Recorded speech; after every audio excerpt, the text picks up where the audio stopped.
right, we are live. What's up, guys? Welcome to the Paintball Passport podcast. It's still a mouthful. I got to figure out a better way to say it. I'm probably just going to say welcome to Paintball Passport. But yeah, thank you for checking in. Looking forward to have you for this trip. I think I'm starting to like that too. We got a good show today. I got one of my longtime friends, one of my old roommates, old teammate from a few different teams, and just one of the best guys on the planet, fucking Kyle Berry with us. Before we get into it, a couple quick thanks. The show doesn't have any sponsors yet, and it wasn't really designed to be that kind of show anyways. So I'm just going to give a shout out to the people that support me. Infamous, Trav, Callie, all those guys support me, therefore making it easier for this podcast. So thanks to the Infamous brand as well and Pro DNA.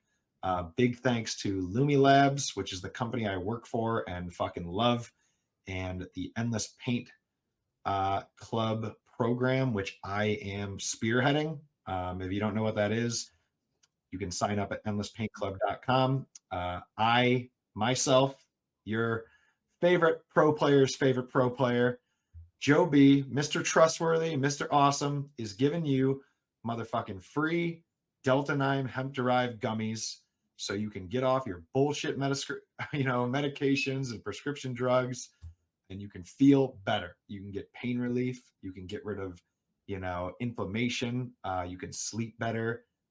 All the above. You can ask me any questions you want, or you can learn more at our website.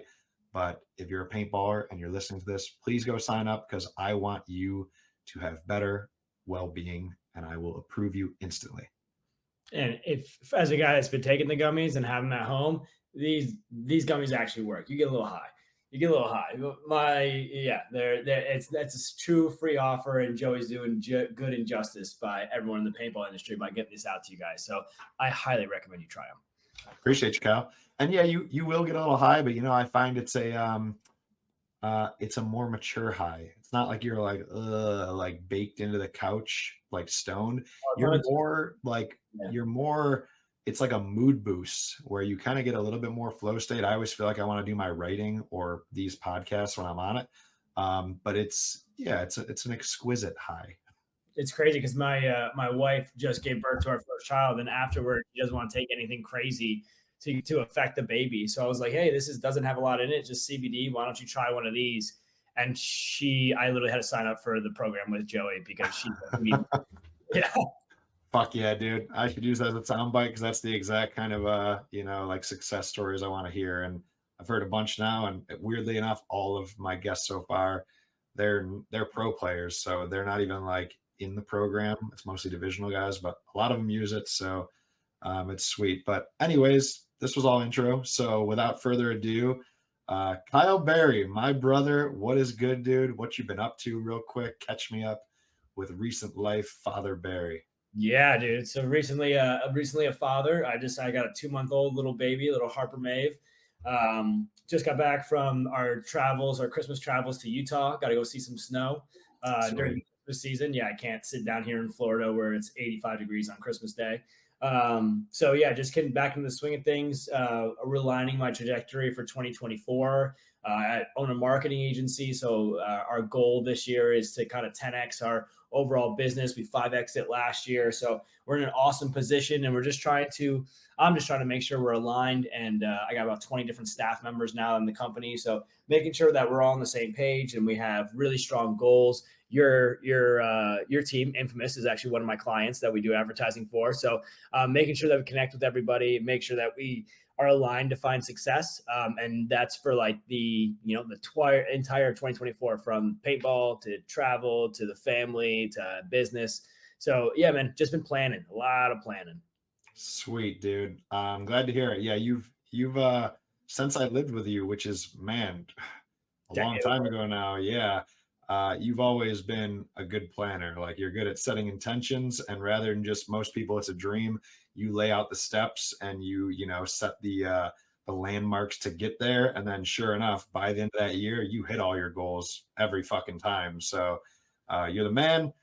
Sometimes I feel like you're older than me because you're like, you have that kind of I don't know. You're just wise beyond your age in a lot of ways, you I'm know? just boring and old, dude. That's it. I'm just gotta. I always say old soul. You know what I mean? I very very early. I would rather run a business and make money than party and do something else. I did party a lot, did travel a lot, right? And traveling is a part of it now. So I'm pumped to be here to talk about our traveling experiences and stuff I've done outside of you and I traveling together. But that's like a core factor. Freedom. Freedom is what I'm going after, and to go Yes. after freedom, you have to plan to beat the world.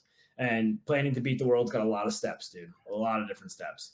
100%, dude. And that's a great segue into this because you said it perfectly. I don't think you're boring, but Thanks. like you were able to balance playing pro paintball, but rather than trying to do it all and juggle it, you got your real life shit set up. And at a very young age, you're already doing great. You're successful, blah, blah, blah. I feel like at the same time, I was running a parallel pro paintball life with you, but I was out there fucking trying to see every spot I could. And meanwhile, there's no Roth IRA, there's no 401k. There wasn't, keeping it real with everyone, there wasn't shit.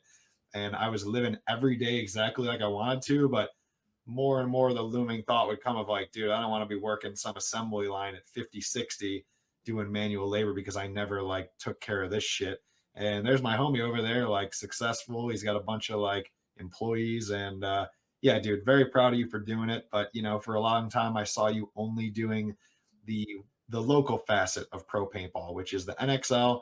You play 5 events, you're focused, you're in a tunnel vision mode of I'm here to compete with the best so I can win and become the best. And I didn't really get to see you take up those other opportunities, which to me are like, I mean, nobody really gets paid that much in the sport, if at all. And most of us don't get paid, if at all. So the biggest perk you get by being one of the 200 pro players in the US is that passport to the world.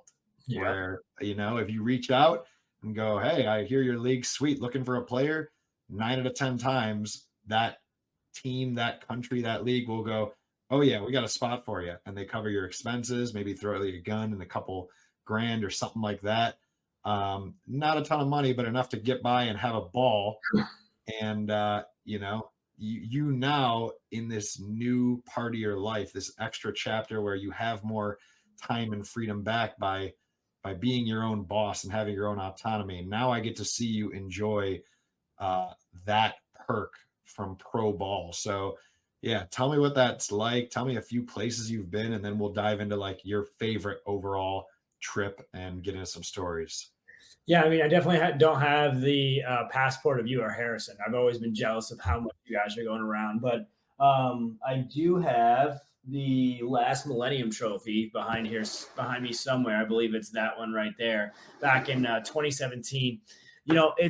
It's crazy because I truly believe that the travel factor is the one identifier when I'm talking to like parents and I'm talking to kids that pushes them towards paintball comparatively to any other sport, right? Mm-hmm. So yeah, the European travel as of recent has been sick, but traveling to Huntington Beach, California at 13 years old was what started the whole wave. So like, yes, 42 states down to the 50, and I haven't hit Mexico. I've gone all to the Millennium events. I've hit most of Europe. I lived in Europe for a little bit, so that was nice. Like I got European travels that weren't paintball oriented. Lived in Denmark for 6 months and played the Danish league up there. Lived in Bulgaria for 3 months. Played at the only Bulgarian paintball field in the entire country. Sick. Yeah, so I've definitely done the travels and always had paintball in mind. I haven't leveraged it the way you guys have. You guys do a great job. Like you and Harrison, I always ask you like, how are you getting these teams and how are you doing these things? And it's really because you're super personable people and you love doing this and you go out to enjoy the game and play. At my point, I won't say my point in the career, but like at my mindset has always been paintball's not big enough. It's just not there. It is not what I think it could be. Right. So everything I do compared even the last year I spent, I played all the Millennium events with the Droogs. The Droogs, before I got on the team, had not won a single match in pro. Played pro for 2 seasons, didn't win a single match. By second event, we're going to Sunday. Right. Sweet. My goal is to spread the love, man. Spread the love of paintball. The first chance I got, like my best experience, bar none, was the 2017 Millennium Series with in playing D2 with a bunch of US guys called the Tortugas. If you guys haven't seen the videos yet, Joey played an event with us. I still will never forget Joey being on the box and being like, Joe, running gun the corner. And you're like, no, dude, I just got shot. And now he was like, dude, running gun the corner. And you're like, no, I'm diving in this bunker. Dive in, get shot in the pack. And I was like, okay, Joey, next point, I'm running gun the corner, shoot the home in the face. He gets a major penalty. We win the event. Right. So like that one sticks in my head pretty clear. But yeah, the European travels, man, is just something that paintball offers. That people don't, in my personal opinion, the reason it offers it is because the sport is that big. The sport's bigger than what people think. The sport is big enough for us to go to Australia, us to go to South America, us to 100%. go to anywheres in Europe and play this game. I was in Sicily, traveling in Sicily through, southern Italy. And I was like, Sicily's this tiny little island on the bottom of Italy. Like there's no paintball fields here. Let me check it out. Google Maps, look up paintball. Bing, bing, bing, bing, bing, bing. There's 12 fields in Sicily. Right? Just all around the island of Sicily. So it's like, man, this is everywhere. This sport is absolutely everywhere. And like you said, when you get good enough, I don't think it's all the pros. I honestly think the bottom 100 pros won't even get an offer out to Europe right now. The Europe market is tough. Yeah, true. Tough. I think it's tough this year. Yeah, top 100 pros will get an offer over to Europe, but Europe doesn't have a lot of money right now. There's probably 2 or 3 teams that actually pay for it. So yep. Like the South American events, Mexico events, stuff like that, what Arturo's doing down there, I would love to be a part of that. That's like my next goal, to go down there. And then after that's Australia. And then the Malaysian tournaments, bro, I would love to go to those tournaments. Yeah. They are the best, dude. So first of all, I will get you to a Mexico event this year because I love bringing my friends there. It's been like 7 seasons now, and they are great events. Arturo hosts an outstanding league. I'll have somebody on who just played that for their first time recently with me, and they can talk more about that. But yeah, I got to get you down there with me. I don't care if it means you have my spot on one of the teams I play with, and I'll go as a coach because you can only have one pro on the time. But I have to have you experience it because the paintball community and culture down there is like no other. It's definitely a fiesta the whole fucking time, and less serious than we take it. But it's a blast. I can get you to Australia too. I'd be relatively sure I can get you there. And that's an amazing league. Super Sevens is top notch. They actually were the first ones to do the drone camera footage instead of having multiple cameras. And it always looked fantastic. And it was a free webcast, but you hit the nail on the head. The Malaysia one, the Langkawi indoor field right down the street from the beach on an island. That one is the paradise bucket list event of all paintball events. Like I could talk forever about it. Yeah. So, I mean, personally, I mostly hate Europe, right? So I've gotten England, Denmark, France, Spain, Bulgaria, Greece. Haven't played in Poland, mother country. Haven't played there, which is kind of messed up. Poland and Russia, I haven't played yet. So, listening, would love to come out and ball. Poland and Russia, I haven't been able to play yet, but basically everything up to Turkey, I have played all throughout Europe. Yeah. Okay. Wow. That is a lot. And that, you know what? I'm still going to let you choose your favorite stories, but what I heard that was interesting there was I'm going to get a lot of stories about Amsterdam, France, let's see here, Barcelona, Prague, and maybe the Poland events, because a lot of people I know have went there. But you mentioned 2 places that you played in that I don't know if I'll get another story from it, and I get to hear it from the first time right now from you anyways. So tell me about paintball in Denmark. Like, I know you didn't move there for paintball, but while living there, what is the vibe? What's the community like there? What's the competitive level like? Yeah, I mean, it was honestly sick. So I was living in Aalborg, which is in the northern tip of Denmark, like very, very northern tip. I luckily met this man named Kim, who owned a paintball company called Custom Paintball, not the same that we all know from back in the day, but owned a company that was making soft goods. I went out there, I moved out there. I was like, man, there's got to be paintball. So I started looking up paintball like normal, and I found there's a field right in Aalborg. I'm like, sick. So I contact them, and Kim actually owned the DPL, the Danish Paintball League, right? Sweet. So I go out to the first practice. He's got no idea who I am. Like no idea. I'm pretty sure I don't have any of my gear. I have to borrow gear, all that stuff. He tries to charge me a bunch of money up front. And I was like, if I don't bring value to the day, then you can charge me. If I bring you guys value and you think I'm good at paintball, then talk to me afterwards about how much you want me to pay, and I'll pay you, right? Yeah. That's my deal. So like before the day even starts, there's probably like 7 or 8 kids there. We're on an indoor, and the indoor facility has like pickleball in the corner, and we're like shoved away in the corner, covered with nets, playing under the lights. I grab one of the guns. I walk out there. I put a target 18. Just clack, clack, clack, clack, clack. And I literally turn to my right, and all the guys are just standing there watching me. And I'm like, okay, nobody else can do that. Sweet. I'm in a good spot. So we play a day of like just playing indoor and having a blast. I end up supporting his Danish league and his team that he had, which was the Dead Rabbits, I believe. Dead Rabbits. I have a jersey in the garage somewhere. Wow. Yeah, a lot of similar names. Yeah. Gangs So in New York type shit. yeah. Exactly. So I only lived there for about 3 months, and in that time I played one tournament in Copenhagen, just north of Copenhagen. So Copenhagen Ducks were out there, which is a previous pro team. Yeah. That came from Denmark. So they were out there. They were the only team we lost to the whole time, and they were pretty good, but they were old dudes, good shots, but just older. Overall paintball scene was competitive. They had a lot of fun.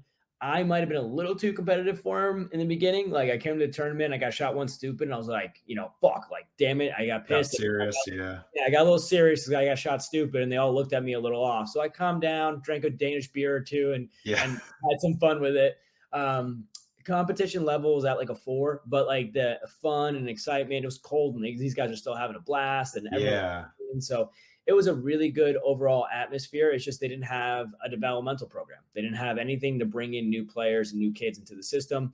And because all the other players were so much older, they didn't really have a resonation point with young kids. So unfortunately, it was like a dying art in Denmark. I gave them some advice, and they built it up a little bit since then. To my knowledge, they have some kids that are coming into the sport.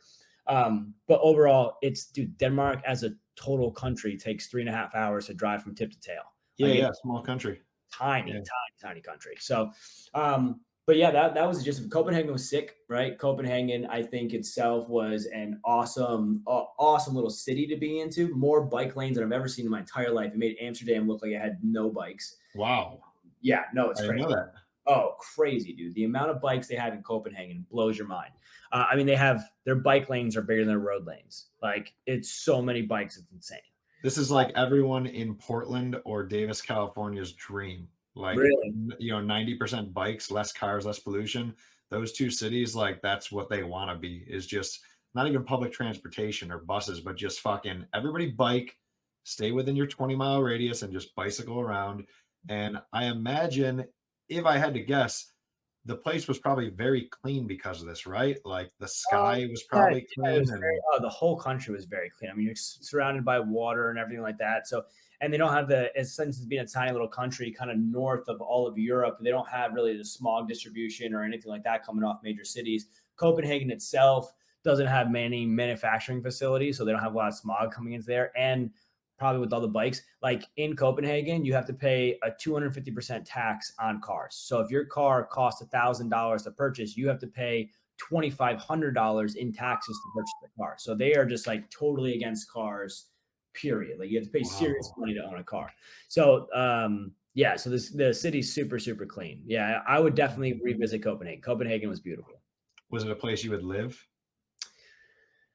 Oh, Joey, that's a real hard question. I think about that question a lot. Is it a place that I would live? 20 years down the line, your life's set up, you don't got to work anymore. Is it a place you would live? Like, would it be a great... Too cold. Too cold?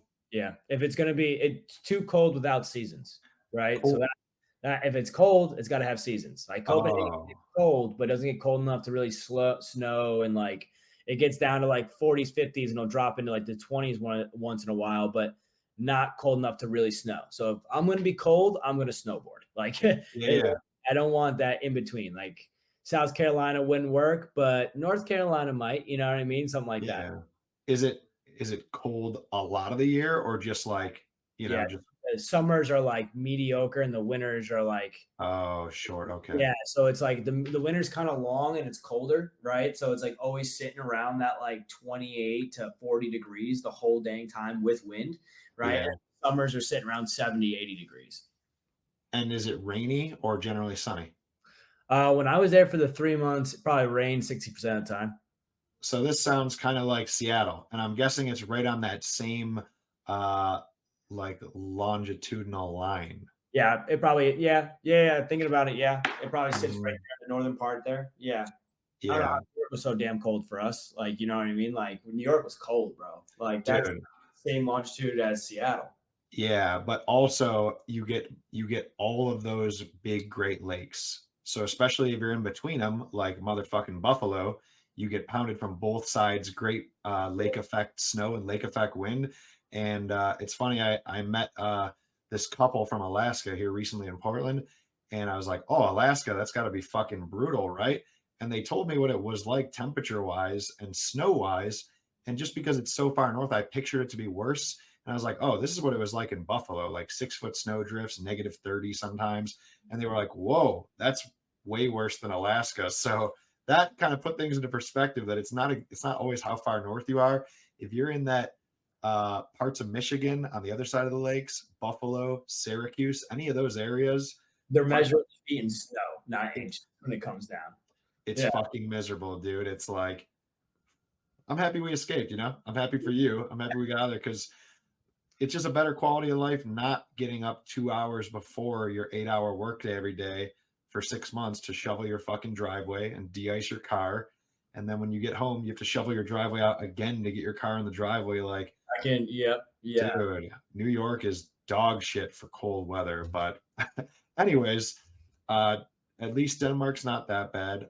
Dreariness sucks. Like I live in Portland, so I 60% of rain. I understand that, and the lack of sunlight and vitamin D starts to like wear on you. Couldn't And do it it. After living in Florida now, it's like the only reason I would live in a different state besides Florida is if I can get winter activities in. I can go snowmobile and I can go snowboard and I can see all 4 seasons. Then I'll move out of Florida.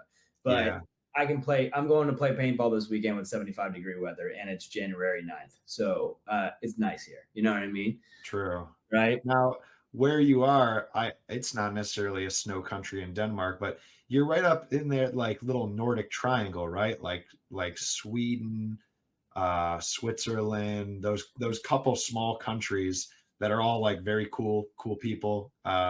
You know, the governments are a little bit better on helping people and shit.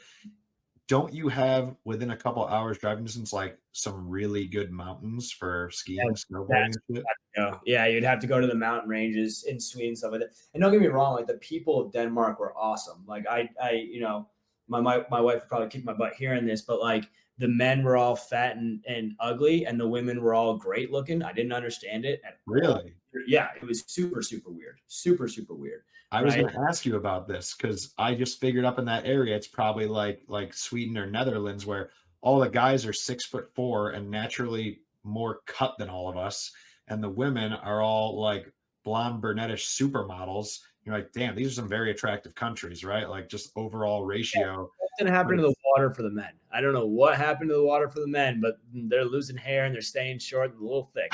But like weird. one day that it was nice enough for us to go like on the water because in Alberg you're like right on the water in the northern Denmark, right? So there's one day nice enough for go in the water and we're like walking around and I'm like, how the hell is that girl with that dude and that girl with that dude and that girl with that dude? Like, this is weird. I was like, there's Yeah, something in the water. But yeah, the overall people were amazing. Like, there's not a single homeless person in Denmark. They have a law sweet. against that. They instantly support them. They have like a job structuring for them. Everyone that goes to college gets paid in Denmark. Maternity leave is 3 years, not 3 months, like it is in Yeah, the US. So yeah, I you mean, really raise your child. yeah, great place, great place. I mean, my wife would have loved 3 years off. Oh It my was it god. was nice, but if I was going to live, I was going to be living in southern Denmark by Copenhagen. Would probably be a better choice. But honestly, it was. I like Bulgaria better. Bulgaria was better than Denmark. Okay. Bulgaria, Greece, northern Greece was probably by far one of the most beautiful areas I've been in. Even like living on the Amalfi Coast in Italy doesn't compare to northern Greece. Northern Greece is just beautiful, Hmm. in my opinion. People are nice, prices is good, beautiful area to live in. You're close to the water, beaches are amazing. They have seasons if you're in northern Greece.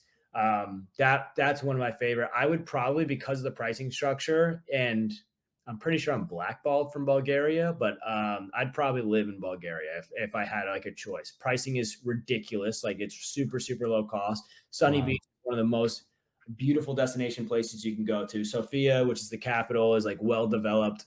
Um, Why are you blackballed from a country? um, I broke the heart of Bulgarian's princess. Like I was dating a woman that was like recognized as like the princess of Bulgaria. Like she was the number one athlete of Bulgaria, and I broke up with her. I was, Wow. dude, I was in the news articles.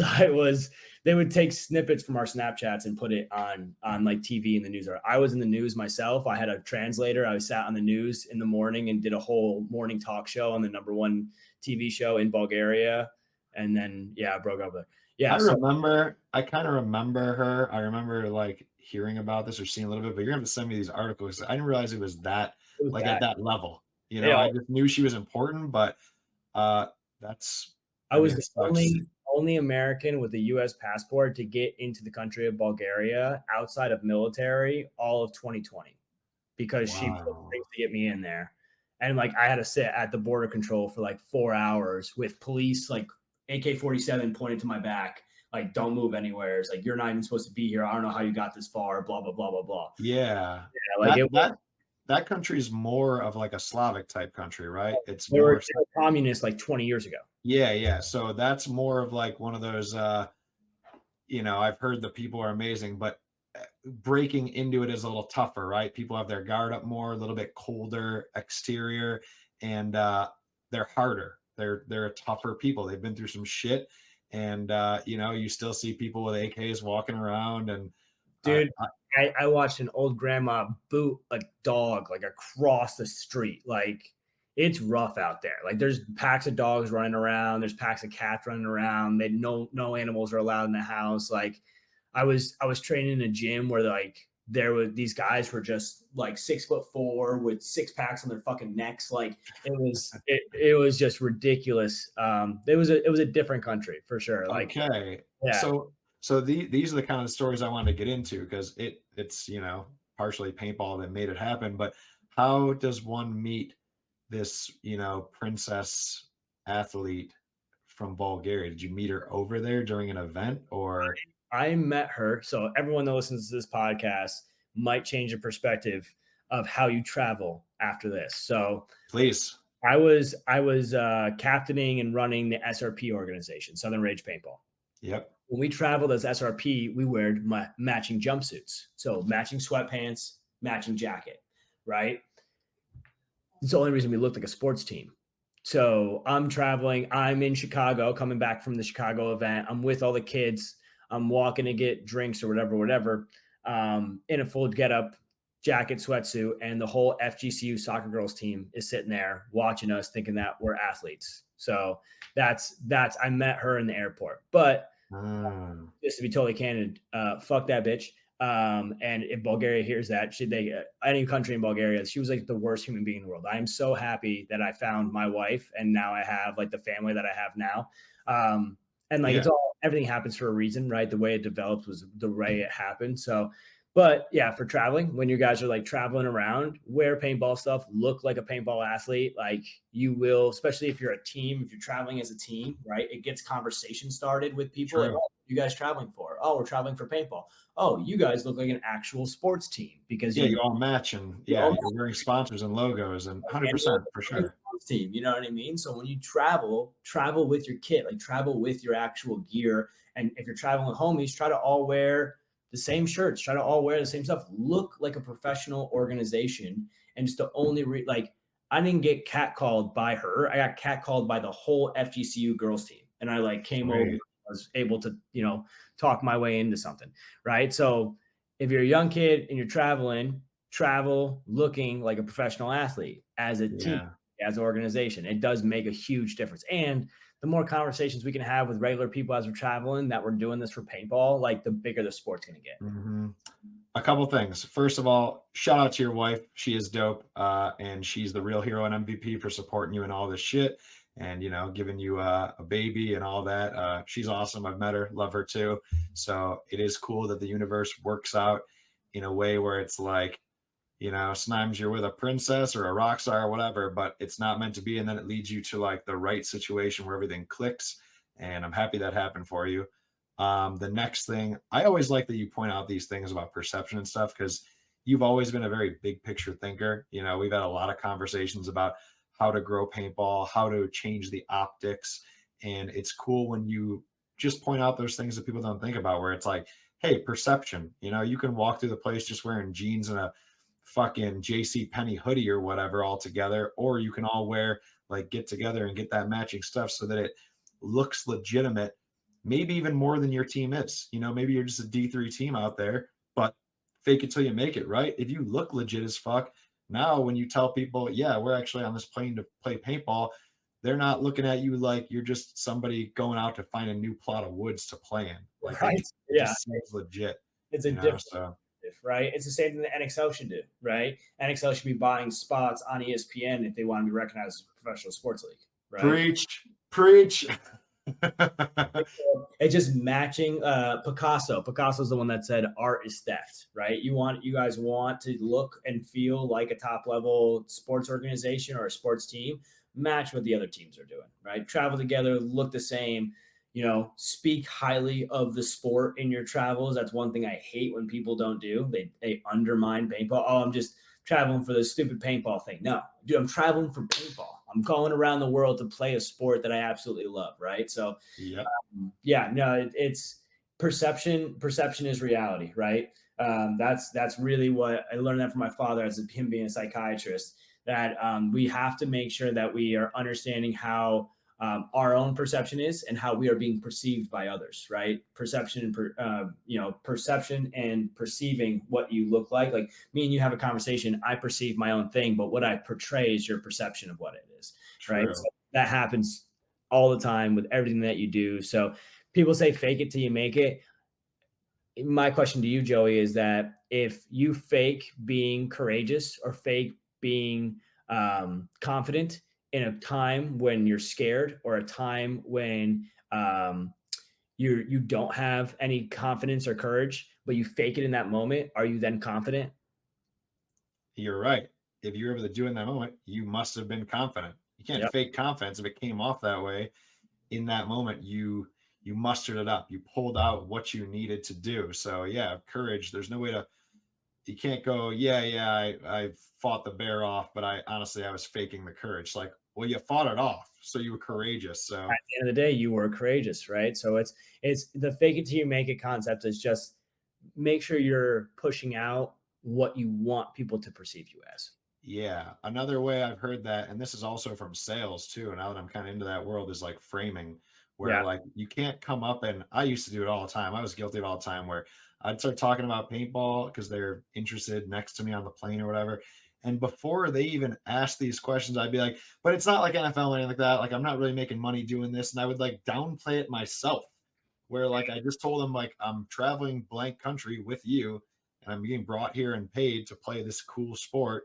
But then on my own, I would start to like basically make it seem not less cool, but like I would unlegit. I'd like explain to them how it's like, yeah, but it's not really like a thing yet. And I mean, honestly, I have made a living out of paintball, not millions of dollars or anything like that, but I've done plenty of years where only paintball has paid all my bills and living expenses. So why would I even bring that up? It's not like they were like, how much money do you make? Show me your paycheck. So yeah, silly. And then I was like, I need to like frame this. I need to come off and be speaking just like somebody who is in NFL or something like would about their sport. Like you have to speak with maximum respect about it Yep. so that they're like, oh, this is someone who not only loves what they're doing, but like they're coming off as other people can do this too. Like you can be successful at this thing. You gotta, unfortunately, the sport itself doesn't do it, right? Like in every other industry, they have found a way to monetarily get a return by going after top of funnel new customer audience, but they present it in every sport. Like you never see a commercial for football highlighting Little League football. You never see a commercial for basketball talking about youth basketball. They only put the perception out there of top level professional athletes. And then they set up organizations and structures to get you to a top level professional athlete. They sell the dream all the time. So it's constantly us as players. I think our sport would already be $1 billion industry, which let's not get it twisted. It's a multi-million-dollar industry at its as 100%. right. It'd be $1 billion industry if everyone on social media would stop being a pansy little bitch and like talking down about the sport that you spend so much time and so much money doing. Like it's the funniest thing in the world for me for these people that like will go to an event or they'll travel and they'll go and spend $4,000 on paintball and they'll spend every weekend on paintball and then they'll go on social media and they'll go on the computers like this is dumb. You should just say, Yeah. you know what I mean? Like I'm spending my money and doing stuff that I think is stupid. Are you dumb? Like Yeah. doing this stuff, like confidently talk about how good it is. Yes, it has problems. You didn't know NFL players cheat in basketball. Coaches suck. Refs suck. You know what I mean? Yeah. Like it happens everywhere. It's not just paintball. Like if you do your studying on other sports, it happens. The only difference is that they have enough volume and positive speak that all those idiots get drowned out. We just don't have True. volume to drown out the idiots. And unfortunately, the smart people usually stay a little bit quieter than the dumb ones. The stupid people like to ramble nonstop. You know what I mean? Yeah. True. And also, stupid people will just be like, that NXL event sucked. They won't offer any type of like productive criticism. There's no constructive advice there. There's just this sucks. You're like, oh great, that was helpful. Yeah, I appreciate you giving your input, idiot. Well, at the end of So, the day, like if you're going to be constructive criticism, you should give that to people that can actually develop good things in the sport. You want to send Tom Cole an email? I sent Tom Cole an email randomly freaking 3 days ago. Never thought he would read it. Called me within 2 hours, right? Like mhm, he actually reviews this stuff. He actually cares, right? So like, yeah, want to criticize, do it privately. If you want to talk about our sport in a position where it wants to develop and grow, talk positively. Like if you're amen. gonna fake it till you make it. If you want to bring in that terminology, just bring it to a positive light so we can continue to grow. Like my biggest thing is like, I want my daughter, if she wants to play paintball, I want her the opportunity that I told I'm going to give. Like I told Connor Kelly and Carter Donaldson to their face, like my goal in this entire sport is to get you $2 million contracts. That's my goal, right? I want the same thing, same opportunity for my daughter if she ever wants to play the sport. And that's not Mhm, happen if we don't have a fan base of people that love the sport. The biggest holdback that we have right now is that we have industry sponsors coming in and they come into the event and they hear people bitching and complaining. They see people openly smoking and defacing and like smoking and drinking and defacing the sport publicly. You want to smoke, you want to drink, do all that shit. Just don't do it in the eyes of the kids and the sponsors that are walking around at our venues. And then yeah, finally, when you go back to social media, talk positively about the sport because the only people reading that shit is your mom and dad. You know what I yeah, mean? You're not a professional athlete. The only people that see that is your parents. You want to know why your parents don't support your shit? It's probably because you don't hype it up well enough, right? You want to know why your job amen. doesn't want you to leave to go play paintball because you probably talked down about it or was like, "Oh, boss, I need a weekend off so I can go play this paintball thing." Every job I've ever had before I owned this business would give me time off for paintball because I sold it to them that it was the coolest fucking thing in the world. And they Yeah. were like, "Oh, sweet." Showed them video, showed them all that. They loved it. But we're getting off track. You had a I was question. gonna say, yeah, we could talk all day about that, especially me and you. But something that it does show is once again the big picture thing. I feel like you're one of those guys where I was always micro, and you've always been very macro. Like I'm an interpersonal dude, and I like to go to the country and sit down at the picnic table with the player and like bridge it that way. And unfortunately, it's too long and slow of a process. But I like to build the community by like just spreading positivity and teaching that random D3 Asian player directly, right? But you have always had the macro idea where it's like, how can we make the sport perception better so that it just becomes another football, another baseball, like it does it by itself?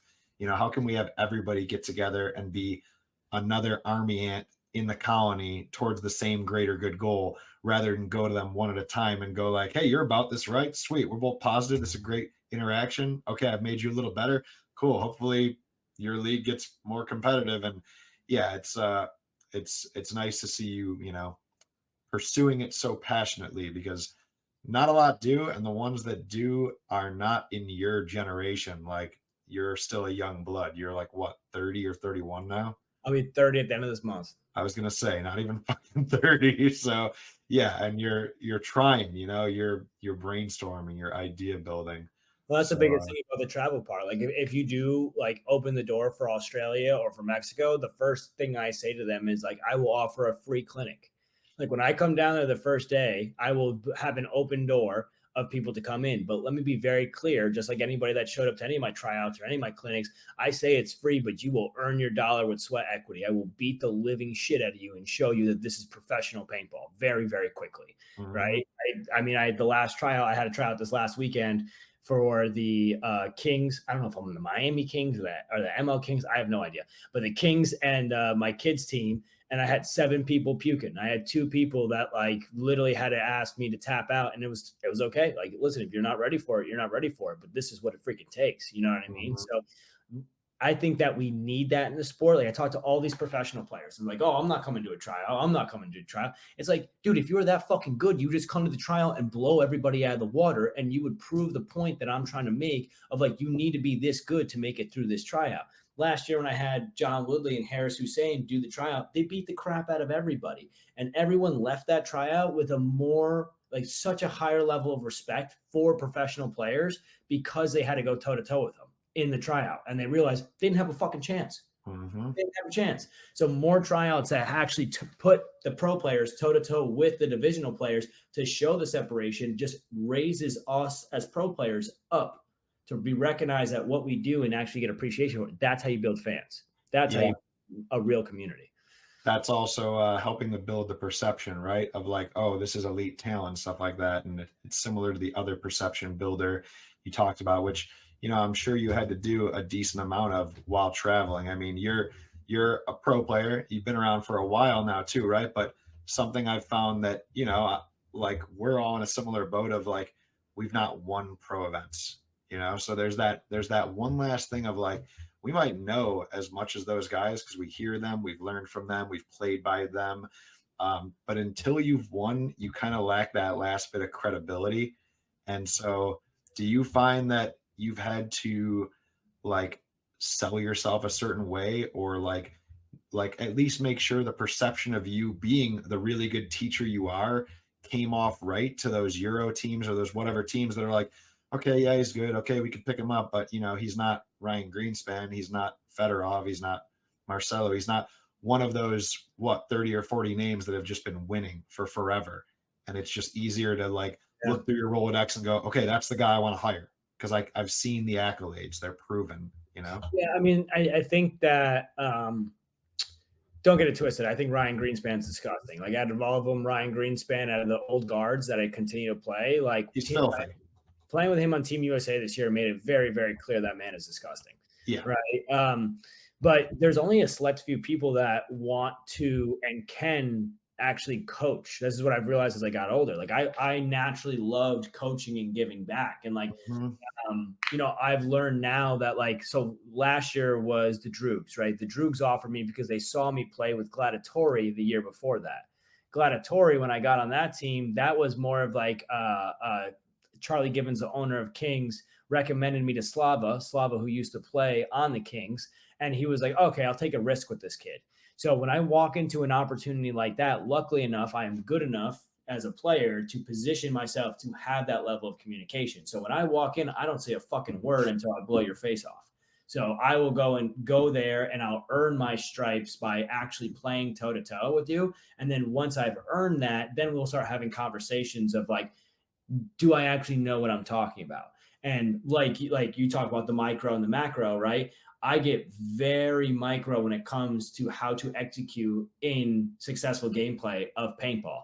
Luckily enough, like you and I have had this thought process for a long time. We've talked about individual gameplay ideologies and player functionality and positional movements and what happens when you kill a body or lose a body or have a wide position on either side. Like these tiny micro factors that determine a higher percentage of success from one direction or another, depending on how you want to play the point.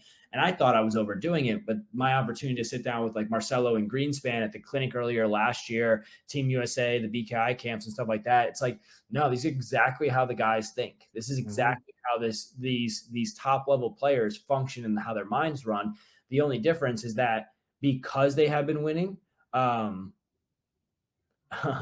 because Brian Greenspan just texted me, so I just chuckled. Because they have been winning, everyone that comes into that system instantly buys in 100%. They don't hesitate. They don't second guess. Mhm. They buy in, right? And like I love SK. SK is a great coach. My wife, we both love him. He's awesome. But let's be very clear: Greenspan and Marcelo set the expectations for those players in that team. He's the one yelling at the players. He's the one telling them, like, you messed up, you did good, you did bad. Alex Frazier, the same way, if you're going to talk about dynasty. The players are setting the expectation of how to play as a dynasty player, and everyone else buys in. Buying in, and on the professional level, I think that buy-in is, man, 60 to 70%, right? Because at least you're all on the same unit. Let's be very clear. Last year, we were a top 10 team as the Kings. This year, we got 12th.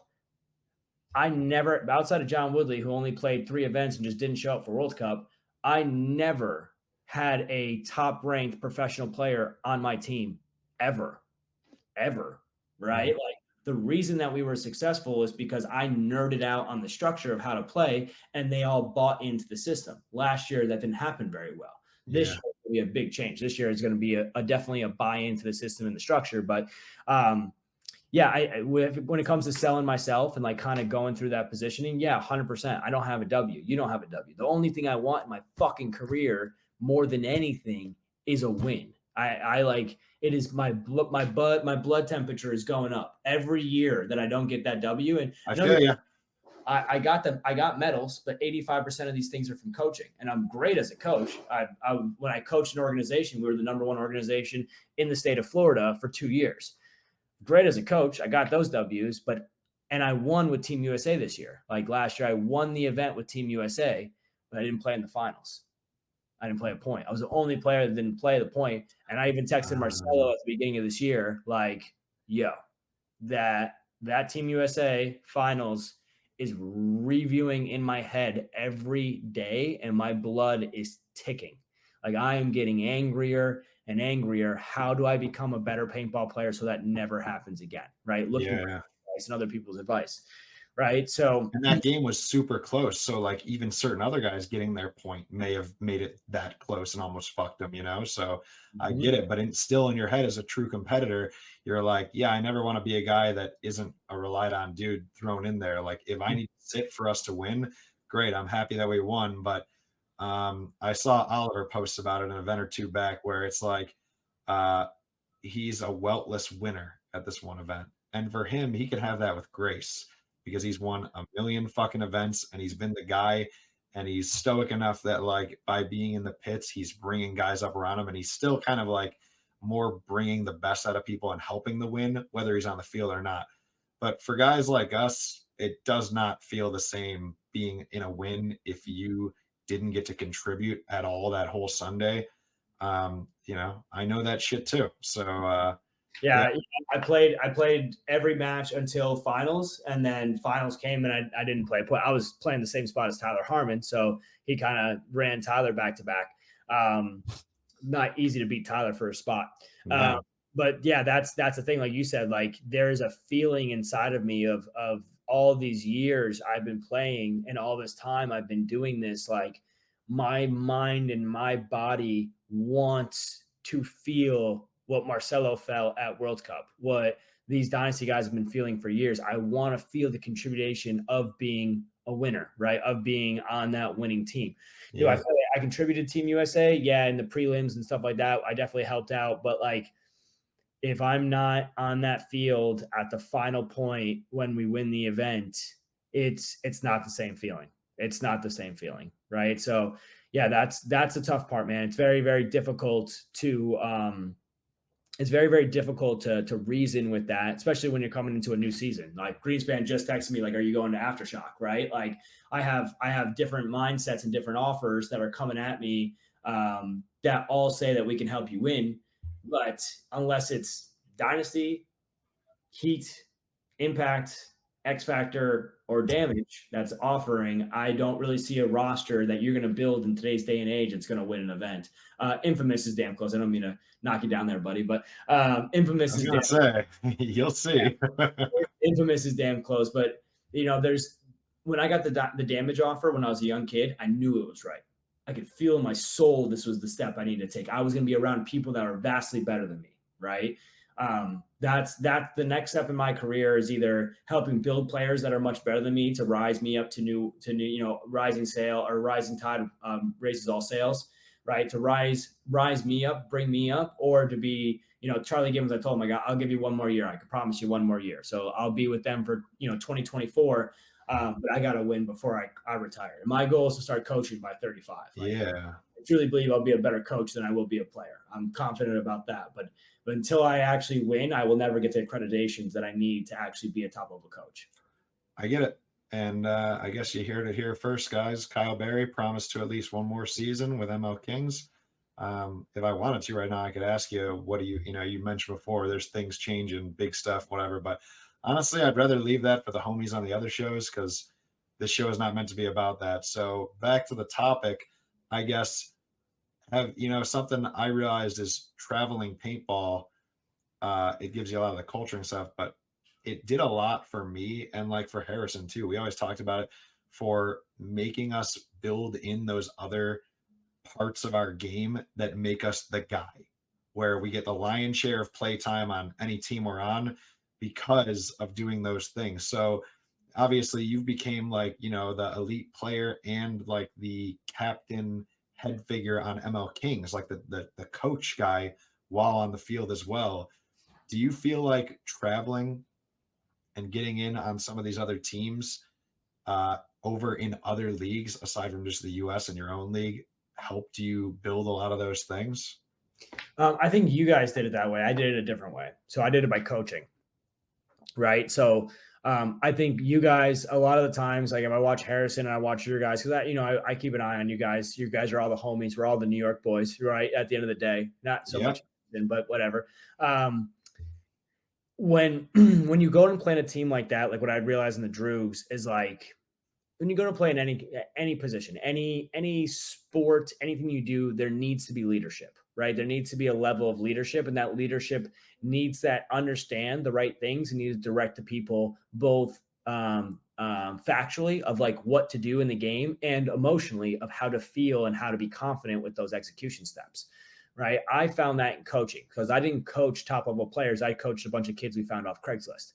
Right. So I found kids that literally had no idea what they were doing whatsoever and taught them how to be winners. Right. And in that process of coaching, I had to learn how to be a good motivator. I had to learn how to be a good leader. And then I had to learn the execution steps of how to do these things and play the game when the players, I couldn't just say, go be you, go play good paintball. That wasn't an option. That wasn't something that you could say. So build the foundation from like the very first floor up, Yep.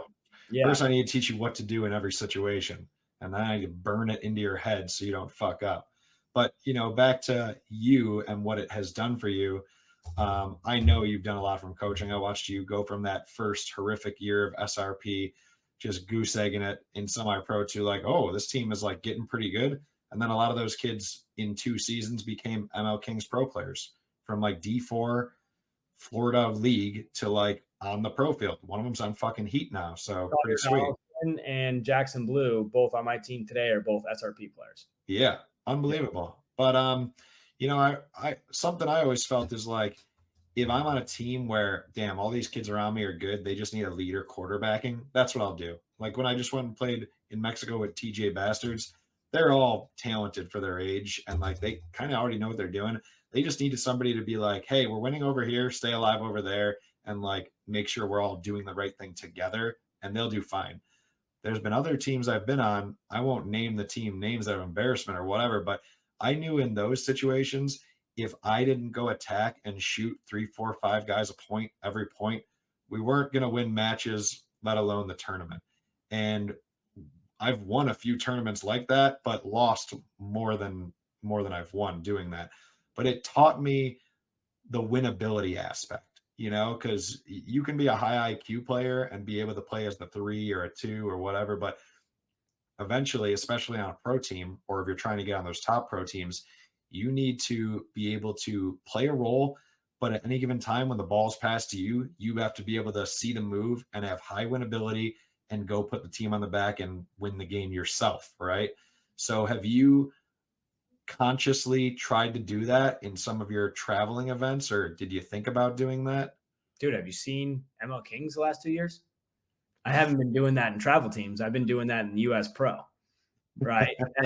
It's trust me, on the travel teams, like, so Droogs last year, 100%, right? We're a team that's never won. We redeveloped the roster a little bit, but coming into the first event, we went 1-3 in the one match we won. I'm getting 2-3 pieces every point, right? So it works as long as, like, the problem is if when you try to do it in top level pro, right? When you try to do it in US Pro or European Pro, the coaches and the players are smart enough where, like, you don't get that chance every point, right? I've played against you personally, and you've come to me afterwards and been like, yeah, we put extra guns on you, right? And like, what is a player to do when they have 3 guns on you? And I think that's the pivot structuring. That's the leadership aspect that you need to learn how to pass the ball back and forth. Unfortunately, some kids miss their shots. I mean, some of the young guys, some of the pro guys that have been here for 30, 40 years, right? The reason they're so nasty, they still ain't missing shots. They hit their damn shots every time, right? Yeah. Some young guys are still missing shots. So, yeah, I've definitely had to throw the team on my back. I mean, the current position I've been in with the Kings for the last 2 years has been player coach. So, like, not only am I helping Charlie in the pits decide what 5 is going to play, I call the play as we walk out to the box. And then when the play executes, I have had to make adjustments and fills and other things in the game to find a way for us to be successful. And it's tough, dude. It's definitely tough, but it's all a part of that desire to win, that blood boiling aspect that you have. And I think what you're getting at, Joey, is like, did my game have to evolve into a position of, instead of being a role player or instead of being a quarterback, you become an actual mercenary killer on the field. And I've had that mid-match, mid-points throughout all tournaments, definitely 100%. I had to do it because, to be totally honest, you can't go and get 3 kills and do the things that you just talked about and be a quarterback at the same time. It's so difficult. You separate yourself from the pack. You're in your individual gunfights. I can't communicate how to do things if I'm fighting 2 guys at the same time. It becomes a lot different game. And that's a game that I'm down to play all day. You want to go gun battle to gun battle with me? I'm in. You know what I mean? I'm so in. But what I realize is that does not win tournaments at top level paintball. It can win tournaments in say not Europe, but if you went to, I don't know how the competition is in Mexico. I don't know how the competition is in Malaysia, but I know that if, like, perfect example, Tiki's 10-man, a local tournament the other few weeks ago that we won, right? That format will win us. I'll turn that switch on, and we're playing 10-man, right? I'll turn that switch on when it's 4-on-8. 4-on-9, and we're the 4, right? And I have to go off, right? So now it's just a tool in the tool belt. It's an arsenal that I know at any time that I can pull out. That Jason Edwards used to told you the same thing, told me all the time, like, 1 gun should never stop you. My mentality now is 2 guns got a good chance of not stopping me, right? Agreed. 2 guns on me, that's I will take a majority of your guns just to stop me as a player when I'm on my good day, right? The thing is, again, works for low divisional guys that don't know how to adjust, does not work for top divisions, high-end paintball, where they understand how to pick on players. True. Yeah. Or where teams know how to play really good switches and zones to basically negate a very talented and creative attacker on the other side. You just never give them a chance to shoot anything. It's that hurricane ball where you're like, I'm trying to figure out, I'm trying to work this bunker or find these angles, but all I see is barrel tips aiming at the gap way up in front of me. There's not even a loader sticking out. What am I going to fucking do? It can be frustrating. But I guess a more important thing that I know I've learned a lot from traveling, and you probably have, is, one of the key elements of the game is communication. Communication is a lot of the on-field game, but it's also a lot of, like, leadership. It's not just the codes and stuff you talk, but it's how you, like, get the most out of your teammates and how you, like, connect and become, like, that cohesive unit the entire event from the beginning till the last game is played, right? So did you ever play over there with teams that really didn't speak English, or half or more of the team had like thick, heavy accents and that made it tough to communicate? Oh, dude. My first year in Gladiatorial, there was one dude that didn't have an accent and he was English. So he still kind of had an accent. Right. And so, like, I started making code signs. Like, I'm making, like, I had this one Russian dude named Bulldog. He was awesome. Like, the dude would run and gun with his gun down here and still smoke everybody. I don't know how he was doing it, but I would give him a code name of how many bodies were on his side. And I had to get a translator to teach him what I was saying early. So, like, I, the communication is so valuable because if you understand what you're shooting at, it's a lot easier to shoot at than get punked. You know what I mean? So, yeah, I've definitely had to play with guys that didn't know what they were doing. Sometimes when that happens and their communication is bad, it's just you take a clipboard with the layout and you put an X with an arrow and just say, do this, and I'm going to pass your ass. So yeah, it's definitely not the easiest scenario to do it, but I always think back about the Russians, right? The Russians in the early 2009, 2008, 2007, who played mainly off body language, right? So when if I don't have a partner that I communicate with, I'm still going to watch his body language. Yeah, Is he yeah. losing the gunfight? Is he winning the gunfight? Is he rapping? Does he have control? Is he shooting cross? And he doesn't have the heads up control anymore, so I can't fill out that direction. Instead of just forcing him via vocals, you flow off of him, but determined by his body language. So, um, Mhm. yeah, I've thought about it a lot, especially with Gladiatory the first year, because Gladiatory, we were top three. We got the invite to the US by the end of the year. We got third the first event. We crushed it throughout the entire year.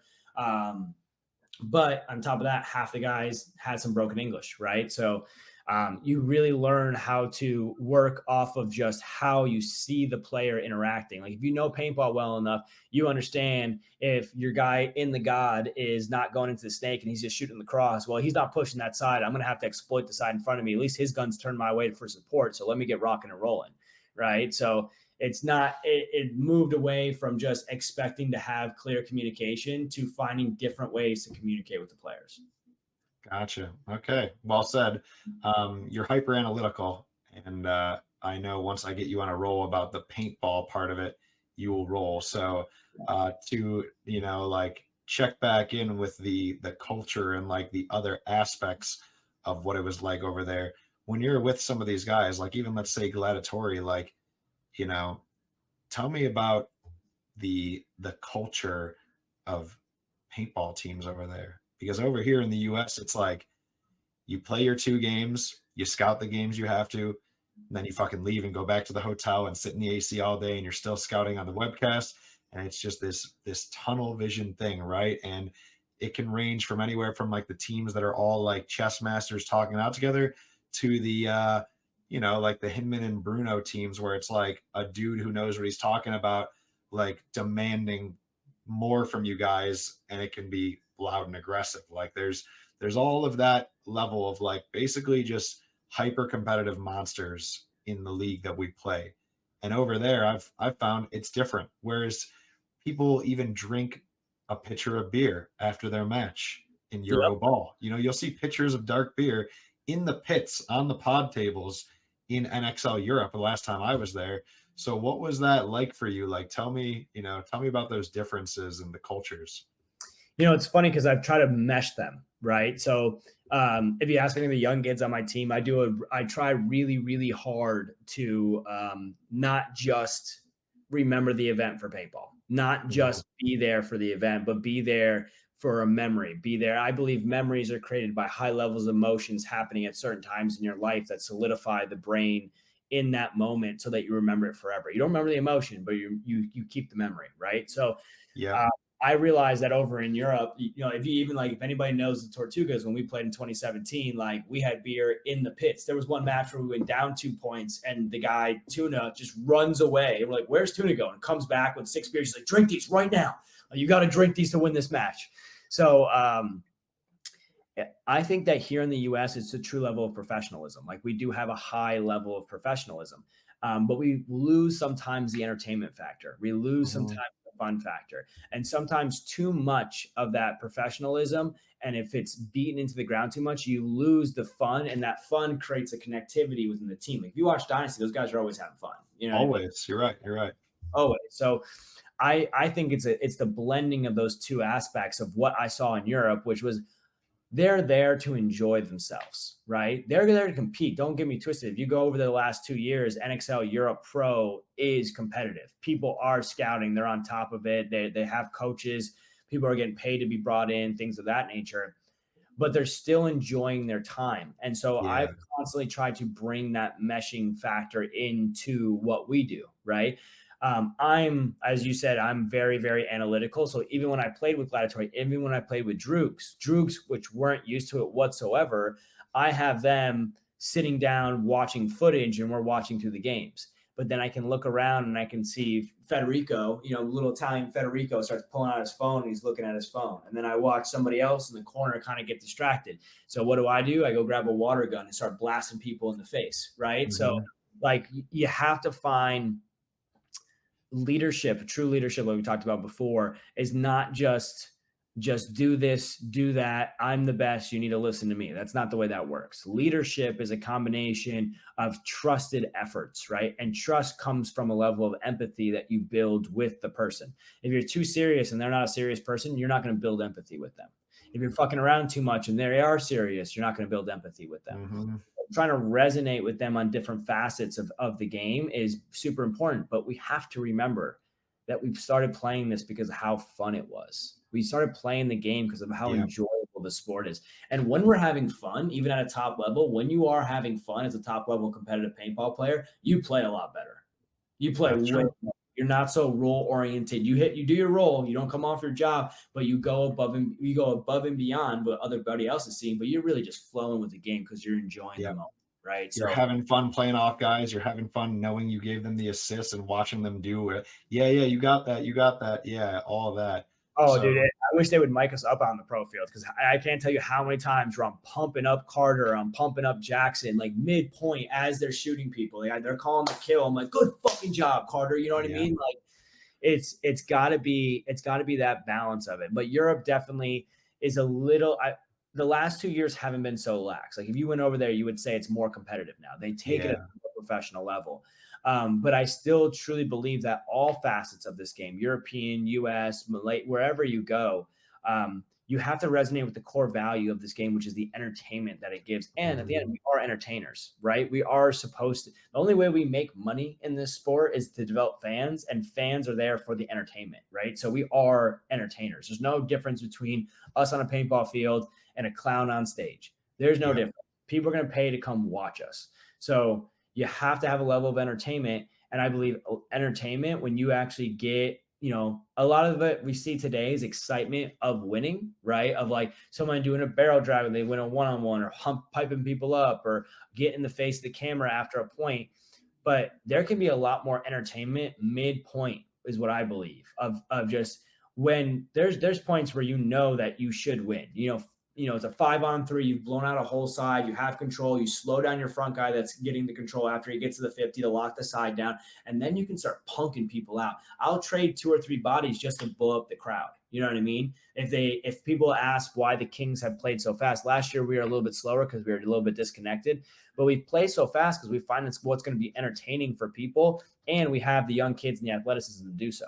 But at yeah, no point when I'm burning these kids into the ground, do I make it like I've had a lot of years where I just beat the crap out of myself and everybody around me. I find now that we need to have a level of fun and entertainment in it, like what I saw in Europe, right? true. So it's really that balance. That balance. Europe brought that.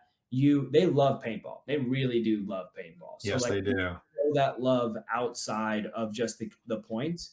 So bringing that love into the daily activities and the events and the travel and all of that is, I think, what's needed for all teams, man. So Yeah, yeah, there's definitely a mesh there, but I think you would find Europe a little more competitive than what it was back in like 2017, 2018. yeah. Oh, I'm sure it is. I mean, I watched the webcast and I saw the couple teams that came over, played one of them. It's definitely better than what I remember.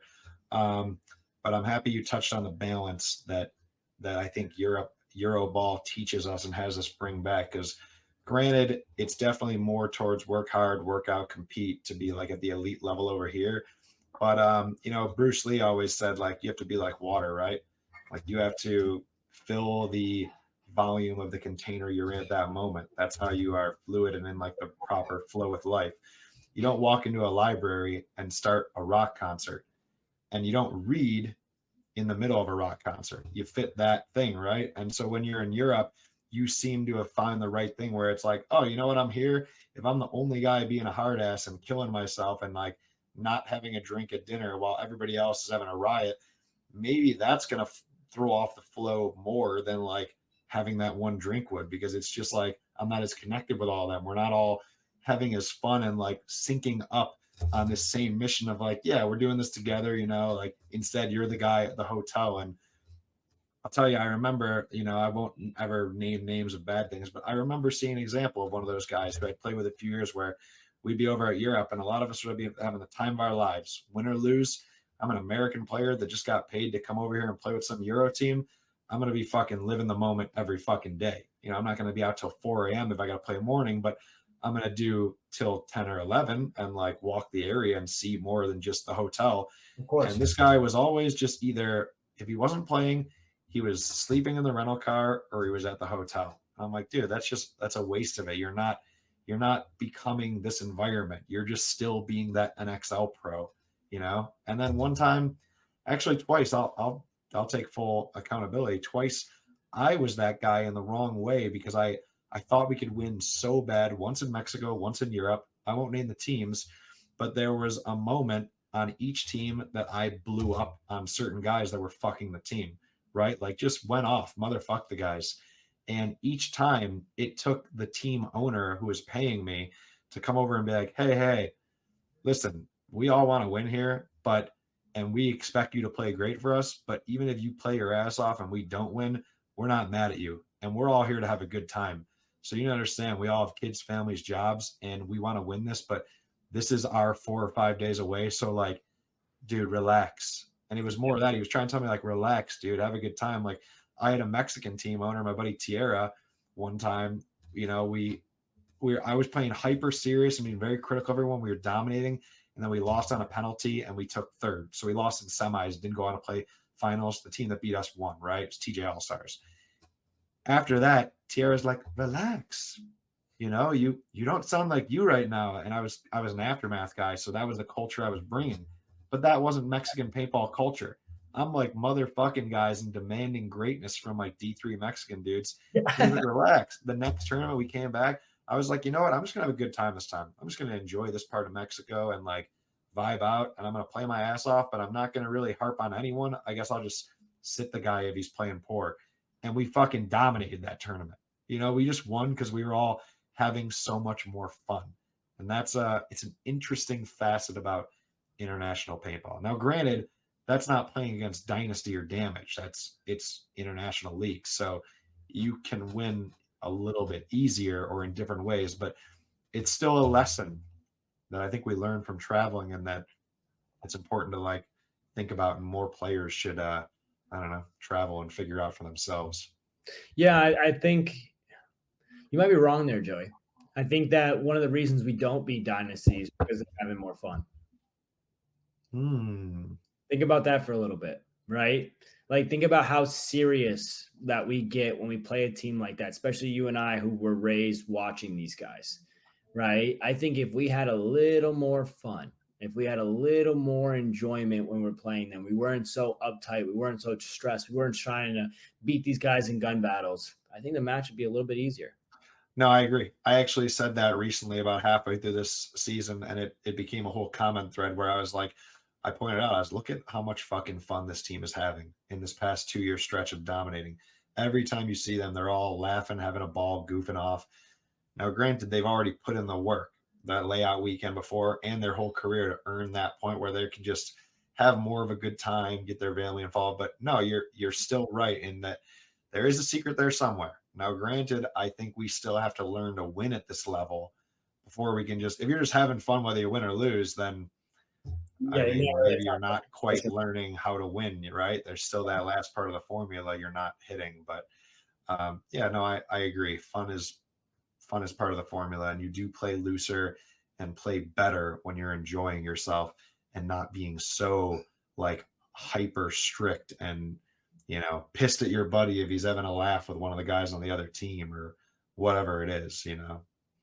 It's got to be a good energy, man. This game flows off energy, like way way more than any other sport that I've ever seen, but it definitely has that energy factor to it. Like the Tortugas, like the best story I have of going over to Europe, bar none.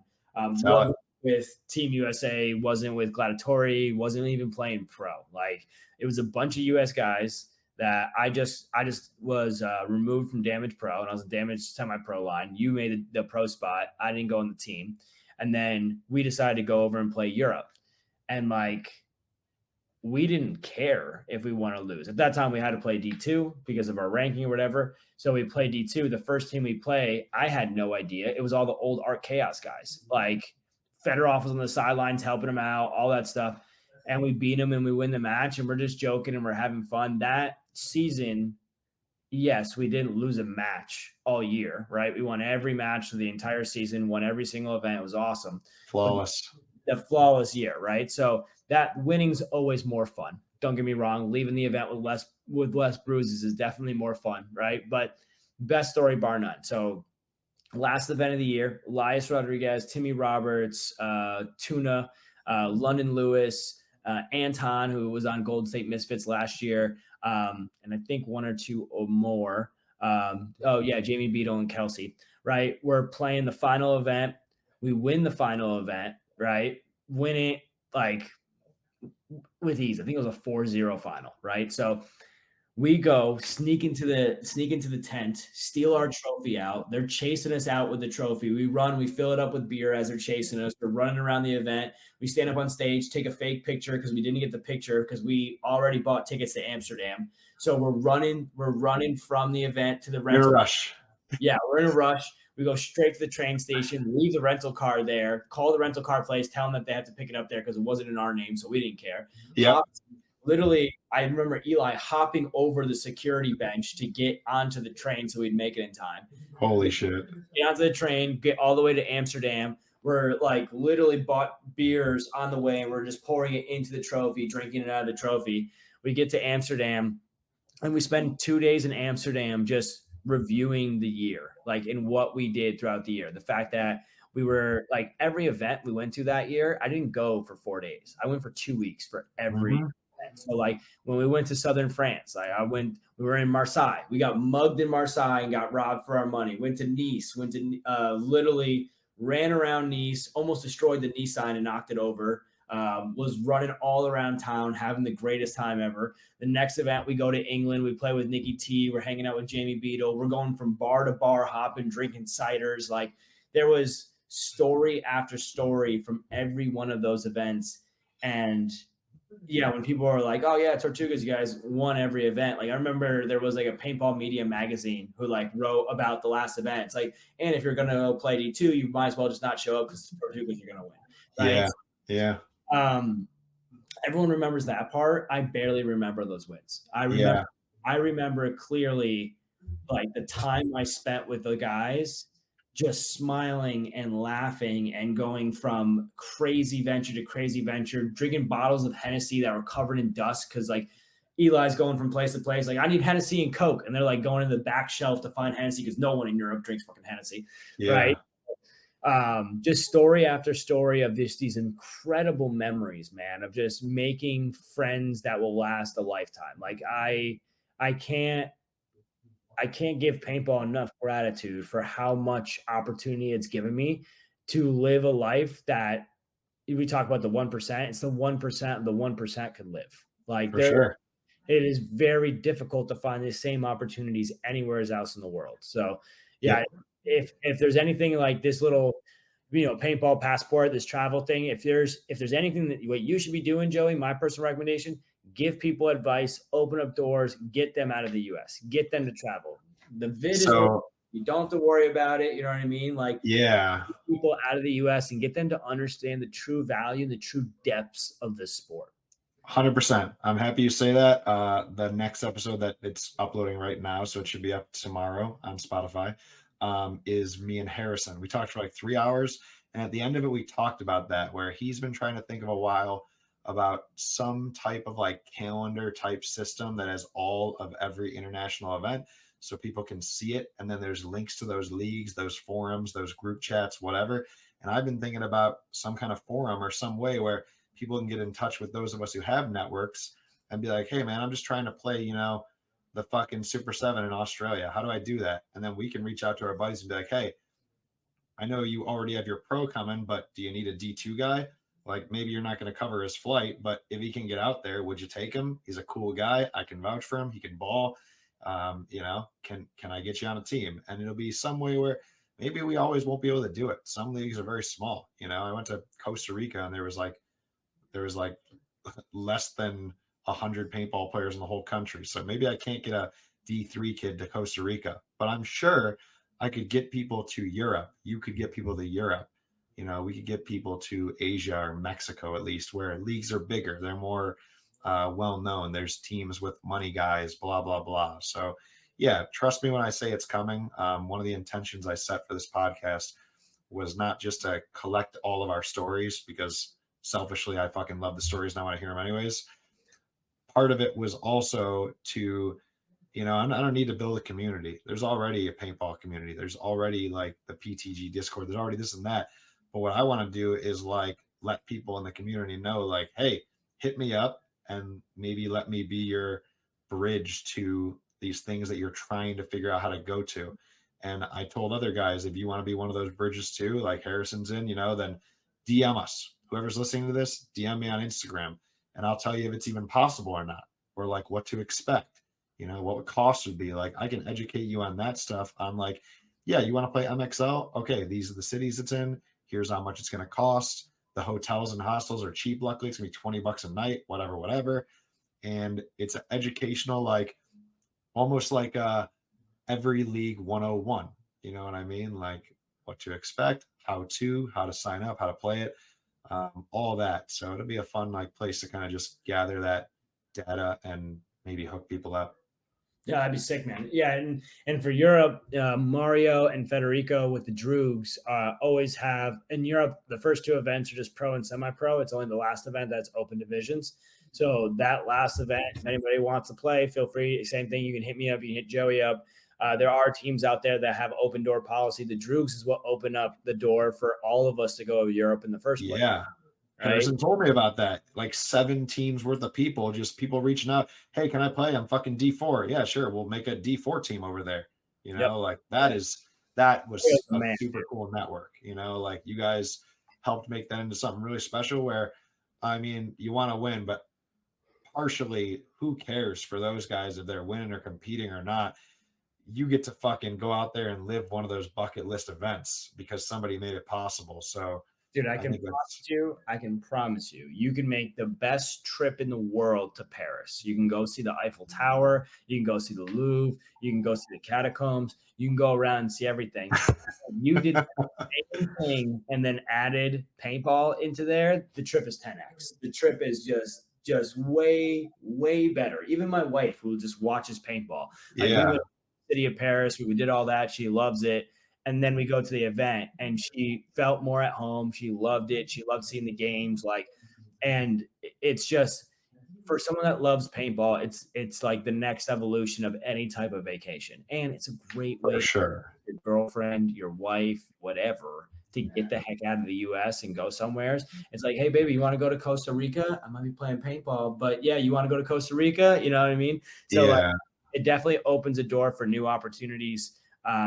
For you. And on top of that, it's something that would make every single person, and like I said this in the beginning of the podcast, but every single person or parent I talk to, the value that they see in this sport is the travel ability, right? Yeah. That travel ability. Go out there and travel, guys. Go have fun. Go enjoy this sport for more than just the high level competitiveness that the NXL is delivering, which is awesome. Don't get me wrong. Love that's the number 1 league in the world. But there's more value because you are competing there for you to be able to travel and do new things, just leveraging the sport of paintball. Facts. Now, I will say, you mentioned how Paris would be the dopest thing ever with paintball. Probably don't want to listen to the Tim Brusselback episode because of all the places we've traveled, and he's only traveled a few. We kind of unanimously agreed that was our least favorite venue or city. Paris sucks. Yeah. Okay. We're on the same page. Yeah.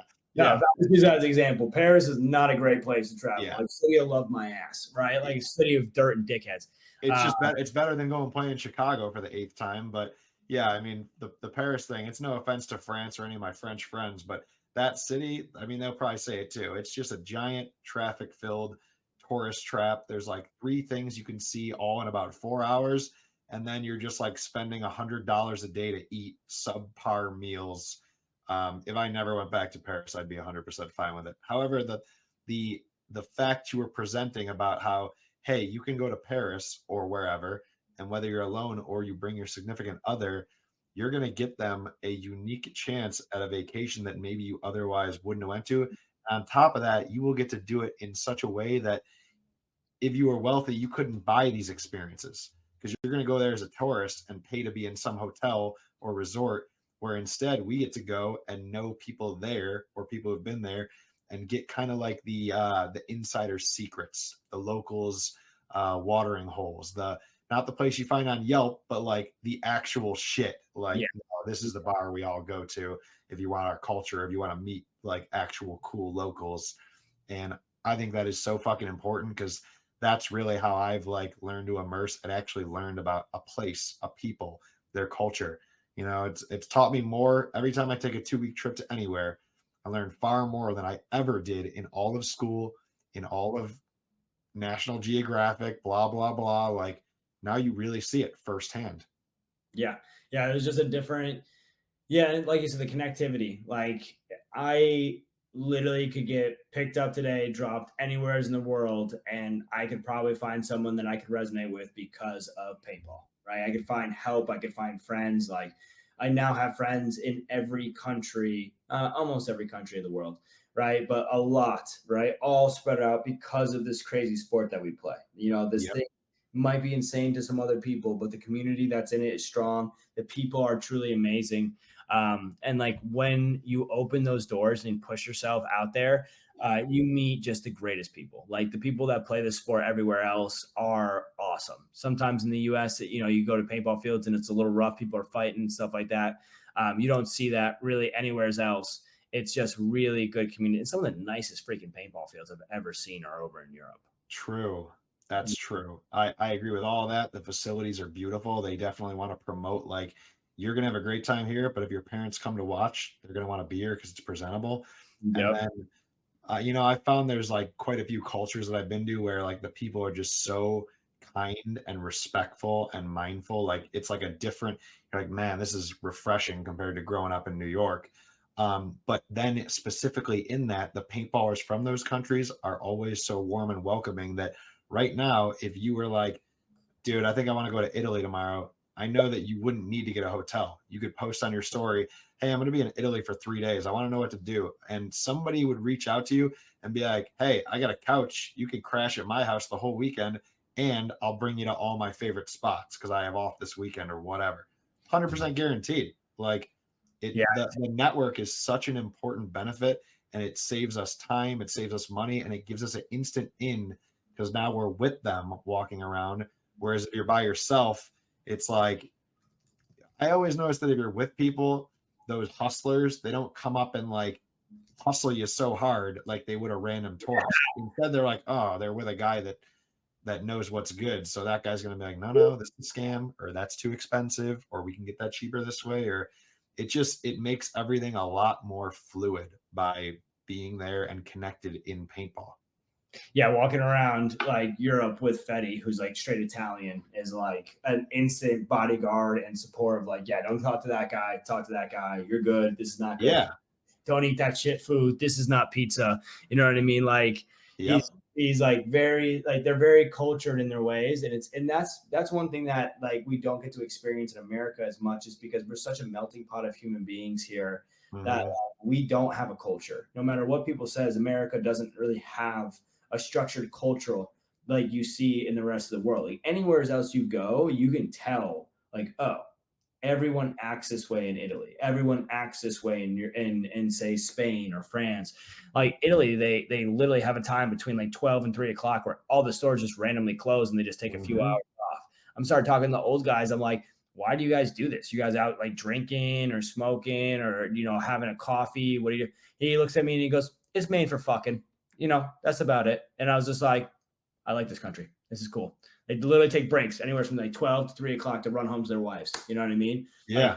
Like the culture itself, the way they have established themselves, their community, their structure, it needs to be felt, and you need to be involved in it to really understand the differentiations of it, right? Yes, And now, not just traveling in Europe, but living in Europe for some time and being able to understand the difference, it really opens your eyes up to like this world is much larger than you really think. But with paintball, it gives you an outlet to really see this world above and beyond anything else I've ever seen, right? Any other sport, any other hobby, anything like that. Like, yeah, I have a job where, my business allows me to cater to traveling and going all over the place and stuff like that. I ran my company when I was overseas.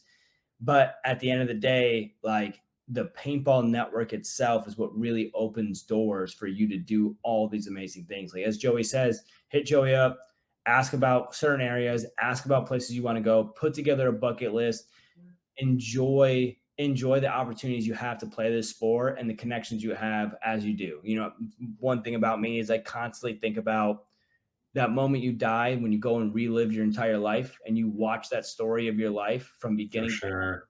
right? You want to make sure that's the best movie you've ever watched. It's the best story you've ever seen. And the only way you're going to do that is to go out of your comfort zone and go experience these new things. And Joey, you're opening up a great opportunity with this podcast and just how open you are with people to get a door to go do so. So make sure you guys are abusing it. Make sure you guys come in and ask Joey questions and try to push yourself to new places and to new heights where paintball can really take you. It's a beautiful thing. Oh yeah, very well said. I like everything about that. I mean, you hit a lot of topics, but it's so true. And man, yeah, networking is unbelievable. It's something I've always loved to do. It's something I think people more need to value. Like wealthy people say network is your net worth because it could lead to getting you jobs in the places you move, right?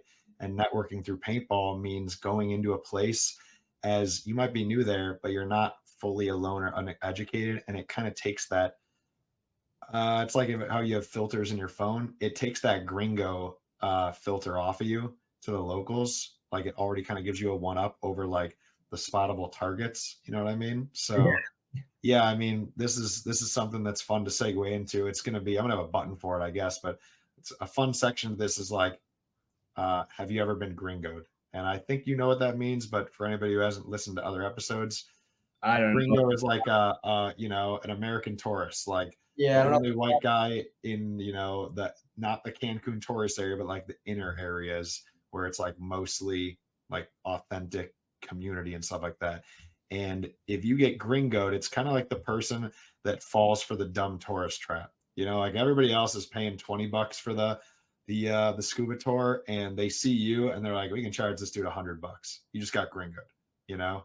Yeah, So I have you, definitely got gringoed hard. When I was in Marseille and we got mugged, we got gringoed really hard. I don't know. That's a good. I was going to ask you about this. You mentioned this before that you got mugged. So I'll tell the story. how? I was a young kid, so this don't hold me to this at my age now. Okay. Let me pause you real quick and plug my computer in because if I have only my mic in, it's a fucking MacBook.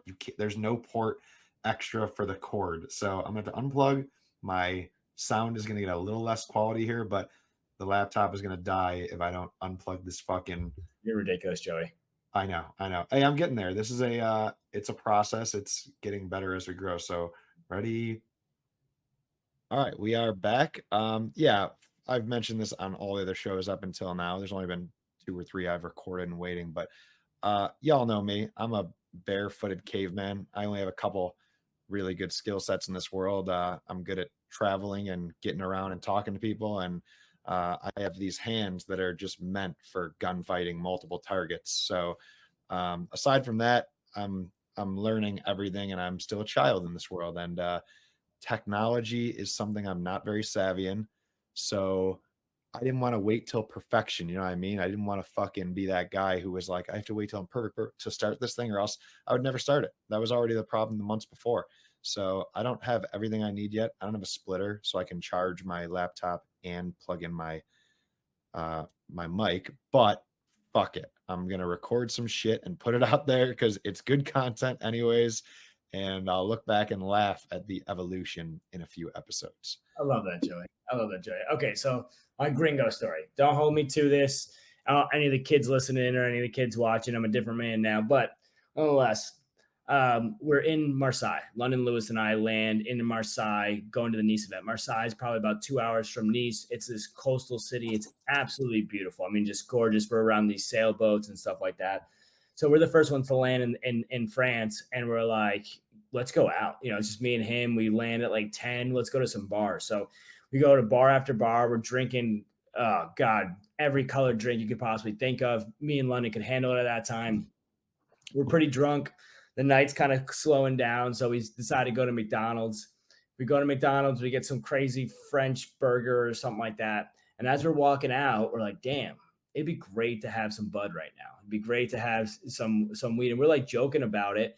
And I shit you not, this little 5'2" dark-skinned dude walks up and he's like, hashish, hashish. And we're like, oh, dude, you're our savior. You're the guy. You're awesome. Sweet. Yeah. Yes, we would love some hashish, right? So he's like, stay here. So we stay. It's a little sketchy, right? He walks away down an alleyway and comes back with two other buddies, one taller Pakistani looking dude and another dude that was even shorter than him, darker skin and drunk off his face. None of them spoke English. They're all speaking French. The dude's like flopping over himself. He's like, hashish, how much you want? And London negotiates something with him. So then he walks back away and he comes back and spidey senses are just going off, right? So London hands him the cash and this guy just like slips something in London's pocket, right? Like super fast and just instantly starts walking away with the two other guys. So I start walking with them like, yo, London, check your pocket. London, check your pocket. London, check your pocket. I probably get 10, probably 20, 30 paces away from London. And he just screams, get him, like, get him. And I'm a little drunk. I got McDonald's in me. I don't know what the fuck's going on. All he says is get him. So I run after him. They all take off running. And Marseille's built in like squares, right? So like running through these back streets of Marseille, I catch the two little ones real quick, grab them by their fucking neck. And I'm holding on to them as London's like catching up to us. And I'm holding on like, just give me my money back. Just give me my money back. And I realize I'm in one of these intersections of the corner and there's like a few bars around us and they're just screaming in French.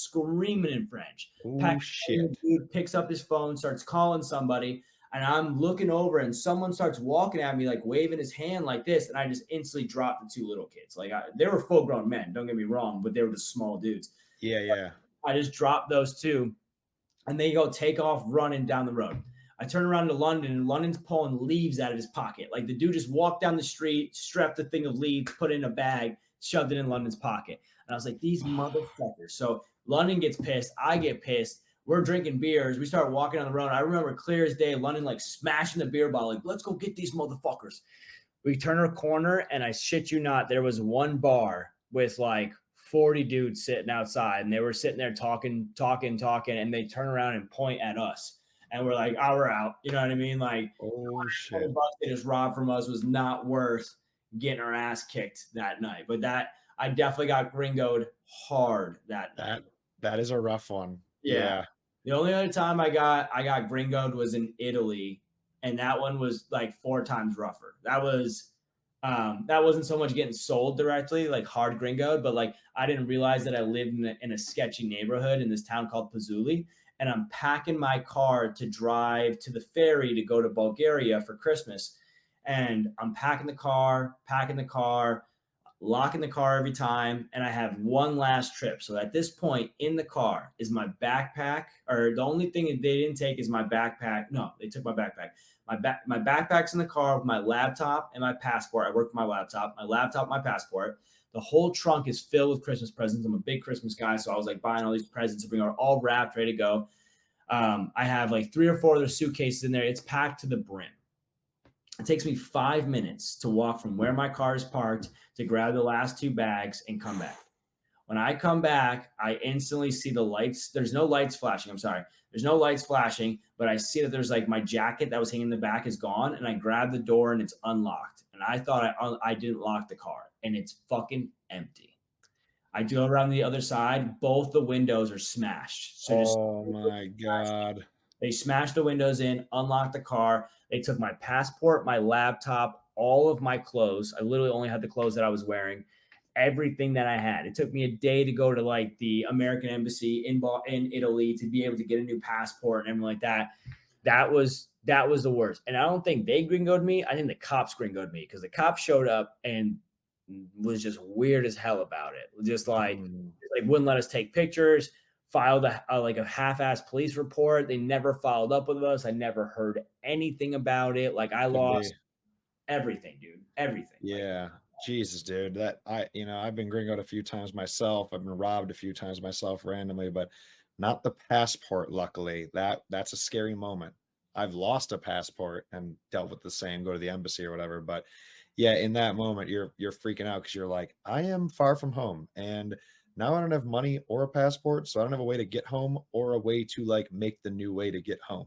So that I feel for you, dude. th- these are my favorite parts is like the sweet storytelling, the good and the bad, because it's not all just good, over there. And it's been a while since I lived with you, so I want to tell you my Italy gringoed story. oh, let's hear it.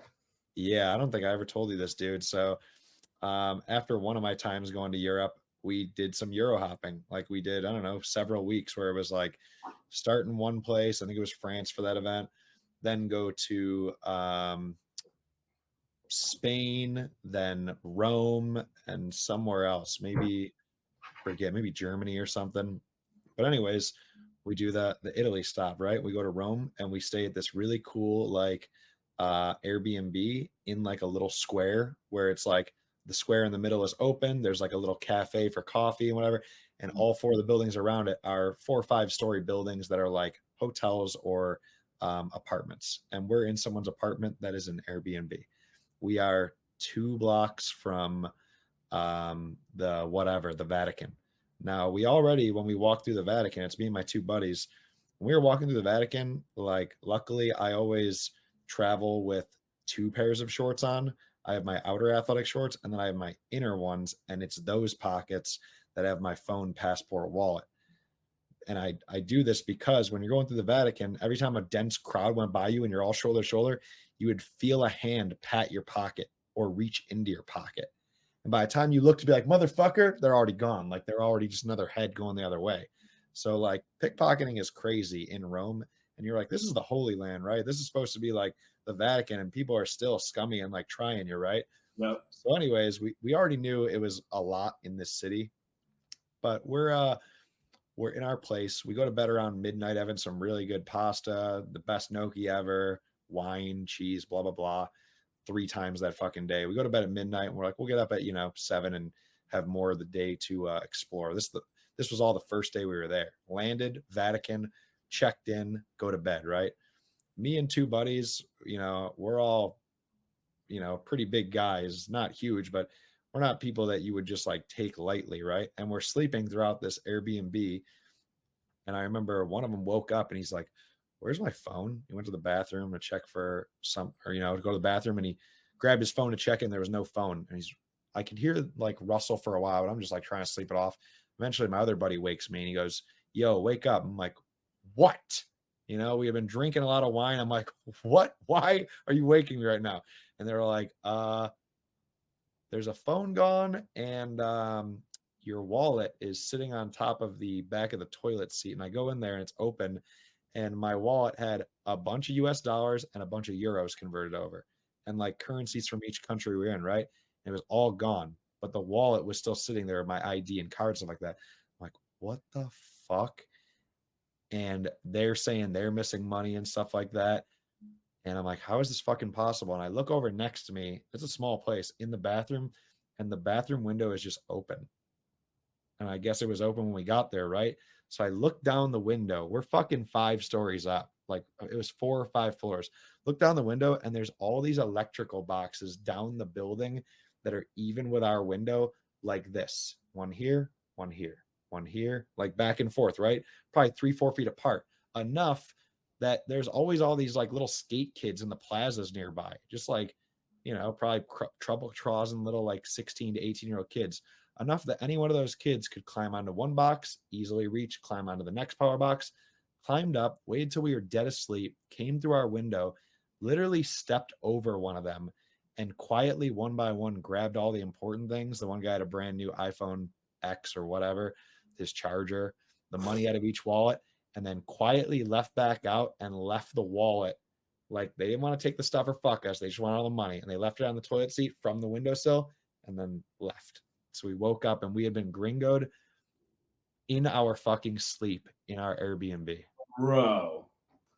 Yeah, no, I would have had a rager. I would have had a rager because I mean someone could have killed me. Yeah.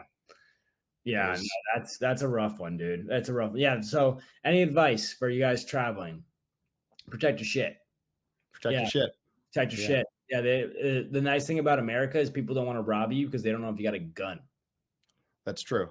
And in most other countries, there are like no guns. No You know, guns. you see the people with guns. They're out there in the open and they're dangerous. And you're like, okay, but the average person probably no gun. So when you're in a place, like hide all your important shit. If there's not one of those little mini safes in the wall to hide it for the time you're there, like just find somewhere to hide at least your passport and the bulk of your money so you don't get completely drained if anything happens. And when you're out and about, put half your money in your sock in case you get mugged or whatever. I'm not saying this happens often or anything, but just, Actually why does. not do it anyways? Yeah, no, in Europe it does happen pretty often. So stay in safe places. If you're going out in crowds, there are muggers, there are all stuff like that. But it's nothing to scare you, man. It's like you're gonna see the same stuff in New York City, you're gonna see the same stuff in LA, you're gonna see the same stuff in Miami. Like that. It's just those you have to remember that if you look at the United States, we have like what four major cities: Chicago, New York, Miami, and LA, where every one of those countries have a city that's the major city. It's just they're much smaller. They're like Yeah, states in the US. So, that in those areas that everyone wants to go to because they're tourists, there's good people and bad people everywhere. So just be ready for the bad. that's true. That's very well said. Mm. The other story I was going to share you real quick is I had a bad weed buying experience back in the day. Like first time going to Malaysia in 2015. This is a Muslim zero drug tolerance country. Like Oof. if you're caught with like a joint or two of weed, it's like you could be sitting in a concrete cell on a bench. You know what I mean? If you're caught with a dealing amount, if you were a dealer, it's like you get executed, like head chopped off type shit. I didn't know that at the time. This is my first time in this country, and at the time, that was the last year or so. I was like a weed smoker. Me and a few of the guys there, we went looking to buy weed, right? And the person we found, it was like we gave them like $70, and they were like, "I'll be back," and just trust them to go and come back. And they did come back with like a hockey puck shaped, like a of tin foil, not even a bag, but tin foil pressed flat. And we opened it up, and it wasn't leaves, it was weed, but it was like the worst. Like it was worse than Mexican brick pack. It was like mossy, dark green, couple seeds, no hair, no color, no frost for $70, and it was maybe 2 grams. We're like, you there's no chronic in the US that's $70 for 2 grams. It's 35 a gram. But I guess this is the supply and demand here, right? Like it's a tiny island. What are you going to do? And so we got that and we're up smoking it on the roof of like the little like motel we're in for that event. And then we like found out about these laws. So we're like smoking this dog shit weed, more getting a headache than anything. And then we get told by one of the other homies who like smells us smoking where him comes up and they're like, yeah, do you know like how much fucking trouble we could get in if they come up here, you're caught doing this? And we're like, what? And we like flick it, you know what I mean? Like just throw out the rest, and we're like, holy shit, that was not worth it. We just got gringoed hard on the price, and we are risking like, With your head you chopped. know, yeah, death penalty type shit for like getting a little high. You know what? I think the traveler high is good enough here. We should just go back to like moped adventuring and enjoying the island. Yes. Yeah. That's the biggest thing. Like, don't try to be a shithead when you go out there. You know what I mean? Yeah. Try to stay by the country laws if you can. There's enough excitement and entertainment. Just go out. One thing I've learned, and this is probably one of the closing things because I have to go take care of my baby. One thing I've learned and one thing that I've thought about as I go through this is that, especially as I make more money, right? So me and you might look at this a little bit differently because you talk about hostels and like really saving money. So like Joey has one direction of going. When he goes, he saves money, he executes, he gets to have a lot of fun, and he does a lot through networking, right? I have tried very, very hard to have fuck you money, right? Where I'm able to just really play around with my money. What I've learned is that I truly believe money. I always believe money was there for freedom, right? But I believe money in these traveling experiences is your degree of opportunity. So if you have $100 to spend and you go to Malaysia, yeah, you can definitely do it, right? You can go and stay at a hostel and find good food and still chill. But if you go there with $1,000, you could be in like the nicest hotel they possibly have, skydiving, and this all these other opportunities open up for you as you go. So definitely, if you have any questions around, like I now found like the most expensive hotel in Paris that has all exclusive food, hotel, spa, all that. Same thing in Bulgaria. Like the European travel, look for all inclusive hotels, right? In the right country, you will not pay that much. It'll be anywhere from like $200 to $400 per night, but it'll have like breakfast, lunch, and dinner buffets, a full sauna and steam room and showers and a full massage downstairs. It's all inclusive. Like in Bulgaria, I stayed in can't remember the name of it. But it was a snow mount where they had the Olympics in the early 2000s. And that was like $180 for 2 nights for two people, all inclusive, everything. Right. So, Wow, oh, yeah, it's not expensive there. That's what I'm that's saying. a steal. Yeah. If they didn't only have one paintball team and one paintball field in the entire country, you'd definitely be there. Right. So, Yeah, but yeah, that's something that I've always done. Now when I go, like I don't know about you, Joey, but I plan my experiences. Like when I go, I set out, like I go into Google Maps, I go and save different areas, and I make like an actual structured timeline of like this is what I'm going to hit, this is how I'm going to do it. And because I spent too much time, you're good at it, Joe. You're good at going places and not having agendas and just fucking finding the best of the opportunities. Period.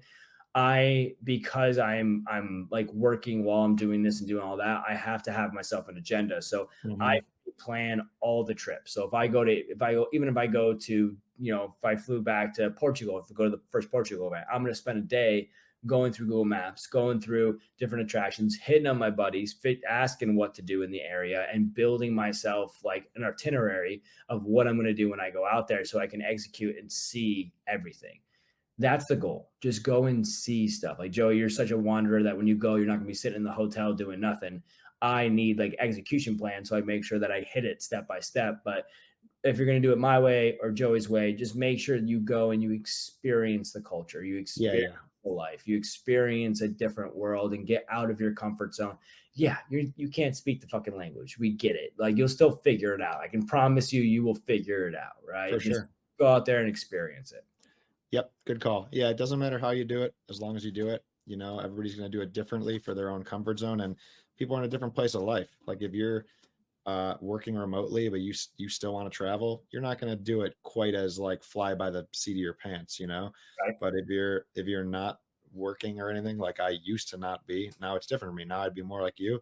Then yeah, I mean, I never did any of that. I might look for the one thing I want to do, like example, Guatemala. I knew I wanted to hike the volcano. That was all I looked at. I didn't even book a place. I just landed, walked around, decided, oh, this place is sweet and it's cheap. If I save money by staying here, I'll get more money to do other things or try more of the food, blah, blah, blah, blah, blah.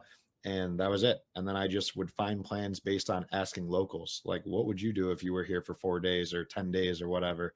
So that was always kind of my way, but it's different situations. And anybody listening, you're all in different situations. Some of you are going to have like a family with you, and you can't just fly by the wind if you have your wife and like a young baby or something with you. That is not responsible. I wouldn't expect, even without a family, a single woman to go do it the way I do, where you just walk a city alone by yourself all day and all night. Probably not the smartest or safest thing in some of these places. Some maybe it is, right? But yeah, it's different for who you are. So be mindful of your situation and act accordingly, I guess. Yeah. Um, I love this, Joey. Thank you for the podcast, man. I really think that you're doing a good thing. I hope people reach out to you for advice and Harrison for advice on how to travel. You guys have done it. Out of my generation or our generation of paintball players, I think you two do it the best, bar none. Right? I really do think that you guys have something special going, and that story that you're going to watch at the end of your times is going to be a magical one that I know for sure. 100%, dude. Well, I thank you. And if you wouldn't mind, I had a few. You've already gotten through all the stories. I'm gonna have to have you on again for Team USA and all that. But I had a few of the questions that are more for like, these are like the tips and travel advice for Mm. viewers. And you can be as quick as you want on this. You don't need to do 5 minute, rabbit holes on each one. But um, something I wanted to know was, did you ever think that you would have gone to or ended up in any of those places if not for paintball? No, Wouldn't no. happen, would it? I think I'd have been scared to travel the world if it wasn't for paintball. Yeah, if Good. it Yeah. wasn't for paintball, it wouldn't have opened up my horizon to be comfortable. Dude, I can hop in any airport, find my flight, find my Yeah. trip, get there, understand how to get to a place to stay, understand how to get food, like take care of yourself, like be an adult because of paintball. So many people get scared. Yep. Just fear, bro. It's As fair. you overcome that fear, you're good. And going to Huntington Beach at 13 years old and going to Europe during COVID, like all of it's not easy. Yep. But it allows it once you surpass that fear, the opportunity is so worth it. 100%. Well said. Is there anything that you always do whenever you travel to a new country? Like when you get to that next NXL Euro trip, you're like, when I go to this city, I'm gonna do blank thing or try blank thing. Right to the coffee place and get a cappuccino. Yeah. Ah, Yeah, no, I'm a big coffee guy. Like I literally have an espresso machine in my house now because of Europe. But 100%, I always get a cappuccino. But outside of that, like I always download on the translator app, Google Translator. I always download the language. Like make yeah. sure you download it so you have it saved. That's going to help you out. Um, I always plan my trips, like I said before. So I always like before I leave the US, I have 5 to 7 things that I know I'm going to do throughout it. Mhm. That was made because I did trips where I didn't plan, and I'm not as good as Joey as flying by the seat of my pants and figuring out fun stuff to do. So I always plan something, and then yeah, I think that's really it. There's not much like craziness. What would you say? I'm curious what you would say. Oh, like I'm a craft beer guy, so every time I go to a new country, I ask the locals, and I want the Yelp version of it. Hey, what's the best beer here, or what's like the local brewery? And they go, "Yep, you have to try this," and I go have it. And I'm getting drunk on it. I just want to try their beer. I have to try the local delicacy. Like, hey, if you were, me, what would be if I could only buy one item for a meal today, what would it be? And they go, this is the specialty in this particular town, even not even the country, but this town or city. I'm going to do that. And then I'm going to do not tourist trappy stuff, but I'm going to ask locals like, dude, what is something that is remarkable that you would do if you were me here? And a lot of times they're going to tell me more of like a natural sightseeing spot, Mhm. like a beautiful cascading waterfall that's only a couple mile hike up into the mountain. I'm going to go do that. That's the type of shit I look for. I love that. I love that. Yeah. Now, aside from things that you always do, is there an item or a few that you always bring with you? Maybe this is something that most people wouldn't think about and it's helpful when you travel. Um, I don't know about helpful.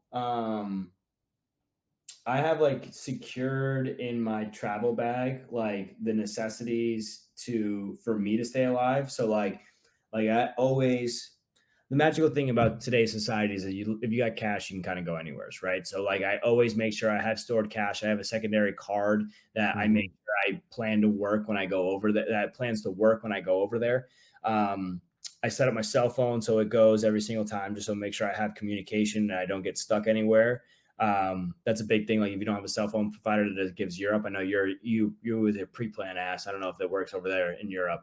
But uh, yeah, that's I got something. Cricket Mobile, man. So I can't afford it. That, Hey, I got a company phone now, bro. I don't even oh, pay there for my you cell phone. moving up in the world, baby. That's what's Yeah, up. dog. Yeah, that's what's up. But yeah, Anyways, make sure I have cash. Make sure I have the cell phone in use. I always, just because you don't know what's gonna happen with your bag, you always put in your backpack whatever you carry on you enough to be alive, right? So an extra yeah. clothes, extra underwear, extra socks, all the stuff you need for like any bathroom. Like I wear contacts, obviously, with these dumbass glasses on. I wear contacts, so keep all that stuff rolling. I do have some lucky pieces that like I keep jade on me. I always travel with jade, Hmm. and then Interesting. yeah, and then Saint Christopher. I have a little emblem that I've had for Saint Christopher for years now that always stays in my backpack that travels with me. So a little luck along Cool. the way is never bad. That's interesting. These are two new answers you've given me. Nobody said they try the coffee yet. I'm gonna have to bring you down to Central America where all those coffees are better than fucking Oh, anywhere. dude, I can't wait. Some cafe con leche down in fucking South America. Colombia, Costa Rica, Guatemala, Honduras, all like the coffee is just better there. It's stronger, it's richer. And then the sentimental thing, nobody really, people say useful things like gotta have this, like I like to have a plastic garbage bag, like a black bag in my backpack, crumpled up. Because as I go, if I can't do laundry, that's what I'm putting my dirty clothes and underwear in. And if it ever rains, I'm pulling it out and I'm putting it over stuff or over me if I don't have a poncho on me to protect me while I'm walking around or to protect my bag if it's sitting out. I have one in my gear bag too, so I can put it over my paintball gear bag. That is smart. Yeah. Yeah. Yeah. No, I just avoid the rain. Yeah. Yeah. Well, I got another one for you while you travel. This is useful for so many things. Keep a Bic lighter on you. Just Oh, a cheap lighter you don't care about. always. I was about to say a lighter, but I was like, in my little bag of travels, there's a jade bracelet in there. There's a lighter always, and then I always have like something sharp, right? Pocket knife or something. Yep. Yep. Pocket knife, scissors, something sharp, just in case I need to cut anything or cut The someone. survival things. Yeah. And the pocket knife also is sometimes a door to a conversation with a local. You see them, they need it for like a cigarette. I've had a lighter on me so many times, and it's been like that's how I'm there by myself, right? And it's like now I can at least like begin to connect with someone and like have a conversation, and I'm friendly. So now they're just gonna be like, all right, well, I'll show you my favorite pub or restaurant, or I've been invited to some places because I had a lighter on me. That's So crazy. That's awesome.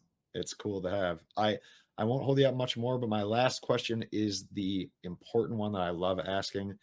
Um, so I find that when you travel for international paintball, you get to learn a ton. You get to really see the world, you get to culture yourself, and you get to learn about your external environment. But I've found that every single time I've traveled to a new place, or even a place I've been to, but they're abroad, I also learn more new things about myself. So did you find that in like, I don't know, I guess the time you had to live in Denmark, did you learn more about who you are, like what it is you really resonate with, what it is that attracts you when you have to make your own entertainment and none of your friends or your home comforts are there? Like what did you find out? It's a good question. I don't want to say no. I'm a very, as you said earlier, I'm a very analytical person. So like before any of these things happen or before I do travels, I think about the emotions that I'm going to feel. I think about the positions I'm going to be in. I try to understand before it happens the best way. But I think the biggest thing that I learned was like, you can fucking rob me. You can take everything you got. You're not going to slow me down. Like even in Italy, when I got the car broken into, I was still in Bulgaria, just 12 hours late. Right. Like Mhm.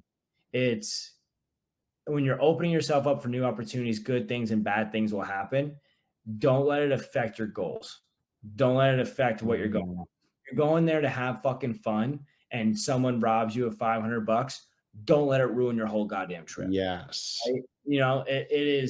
It is something that like you only have so many moments in this life, and if you're going to have those moments and times and places that you only might be able to experience that one time in the existence of your life, don't let negativity or bad things ruin that for you, right? You have one of the biggest things that psychological things that I always like to tell the kids that I train, is that psychologically in your brain, anxiety and excitement are the same exact neurological impulse in your brain. There is no difference. When they study your brain chemistry, anxiety, which people freak out about, and excitement, which people all love, are the same exact thing happening in your brain. The only difference is how you perceive that emotion. If you perceive it positively with confidence, it's excitement. If you perceive it negatively with fear, it's anxiety. So you have the capability in yourself with every environment, with every situation, with every time you feel that negativity and anxiety, you are feeling excitement. You're just not confident. You are feeling excitement, but you are not happy. Shift Yeah. your perspective of the emotions and find the love for that time, find the love for that moment, find the appreciation for the fact of where you are and what you're doing, especially as you travel, because you don't know when you'll ever get that moment again. I feel that. That's Kyle Big Brains Barry right there, giving 100% facts, and you're right. And the only thing I could add on that is I've seen those people that have that one really bad moment in their day. Their rental car gets smashed because we're out somewhere, and it's like, that was probably gonna happen in fucking downtown London or whatever. Yeah. And they let that one bad moment ruin the rest of their day. And to me, that is like if somebody gave you 1,000 piece of salmon and there was one at the far right corner that was gone bad, it's rotted, and so you threw out the other 1,000 pieces. Like, get the fuck over it and don't tuck tail and be a bitch and run away because of that one bad thing. Like, sack up, move on, stay positive, and continue soaking up the other 99.9% of all the positive good out of this rare, unique situation that you get to be in when you do these things.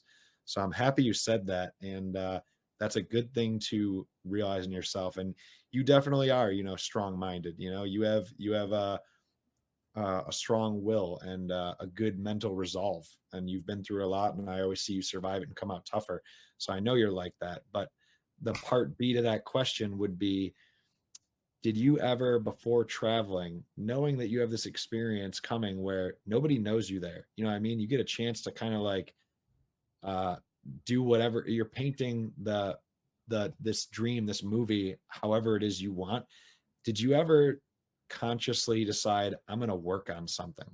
Like, I'm gonna work on one of my faults, or I'm gonna, Oh you yeah, yeah. know, One of get my better at blank thing while I'm here. one of my biggest, and this is something that traveling's definitely helped, one of my biggest issues in life is networking. So I have great opportunity to talk to you because we're talking paintball or talking to my friends, but when I get into an open environment that's not business oriented, I'm not very good at small talk. So I'm not very good at like having general conversations with people. So every time I go to Europe, I try to turn off the business and lean into the small talk, develop relationships with people that I don't know, meet new, Mm, talk to general people, because the biggest thing is like maybe it's hard in your small town because everyone knows who you are, or it's hard in difficult places where you're going to see the person again. But yep, traveling through Rome or through Paris, like I'm never going to see these fucking people again. You know what I mean? If I make an ass of myself, I make an ass of myself, whatever, right? I yep, don't ever do it in a negative way, but I try to break that discomfort in those moments because you never know what it could lead to, right? One conversation on an airplane or one conversation with somebody in England or France or whatever could lead to something monumental in the aspects of your life. So every time I went over to Europe, I just tried to lean more into their general positive levels of open conversations, their rapport building. That is just, it's just good conversation, good people talking, just being yeah, comfortable and opening up to something that you're not really comfortable with. Like me, not comfortable with just open conversations and just bullshitting with people. Really, just not the best at it, right? Although we've been going for 2 hours, so like right, like it's something that I've learned while I'm over there is that like even if the guy doesn't even speak your language, you can find a level of resonation with him. You can find something to have a good conversation with, and it's always good to share that good energy and to build those relationships no matter where you go. You just got to learn to kind of break out of your mold.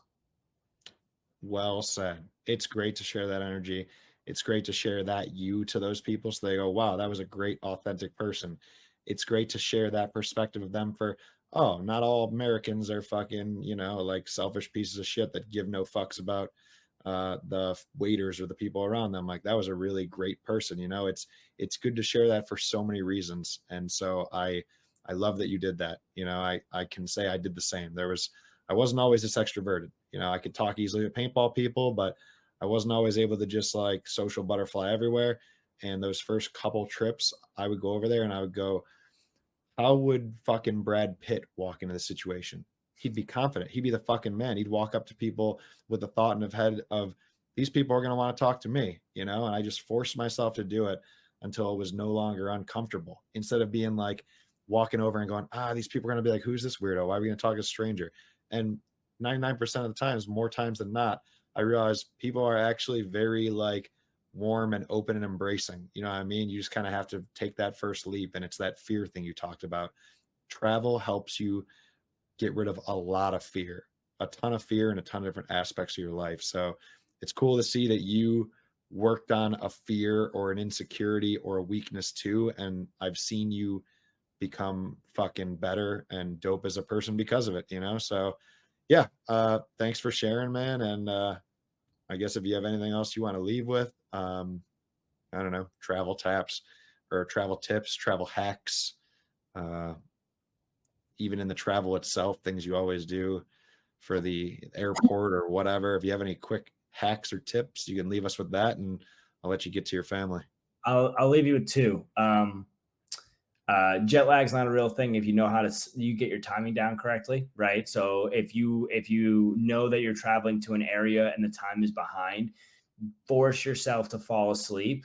If it's a melatonin shot or whatever it might be on the natural time of wherever you're flying to, this will help you a lot. You won't have a 24-hour jet lag. It'll help you so when you land, you feel a lot better. Obviously, you get tired from traveling, but that will help you with the overall time understanding and your body getting more acclimated to it.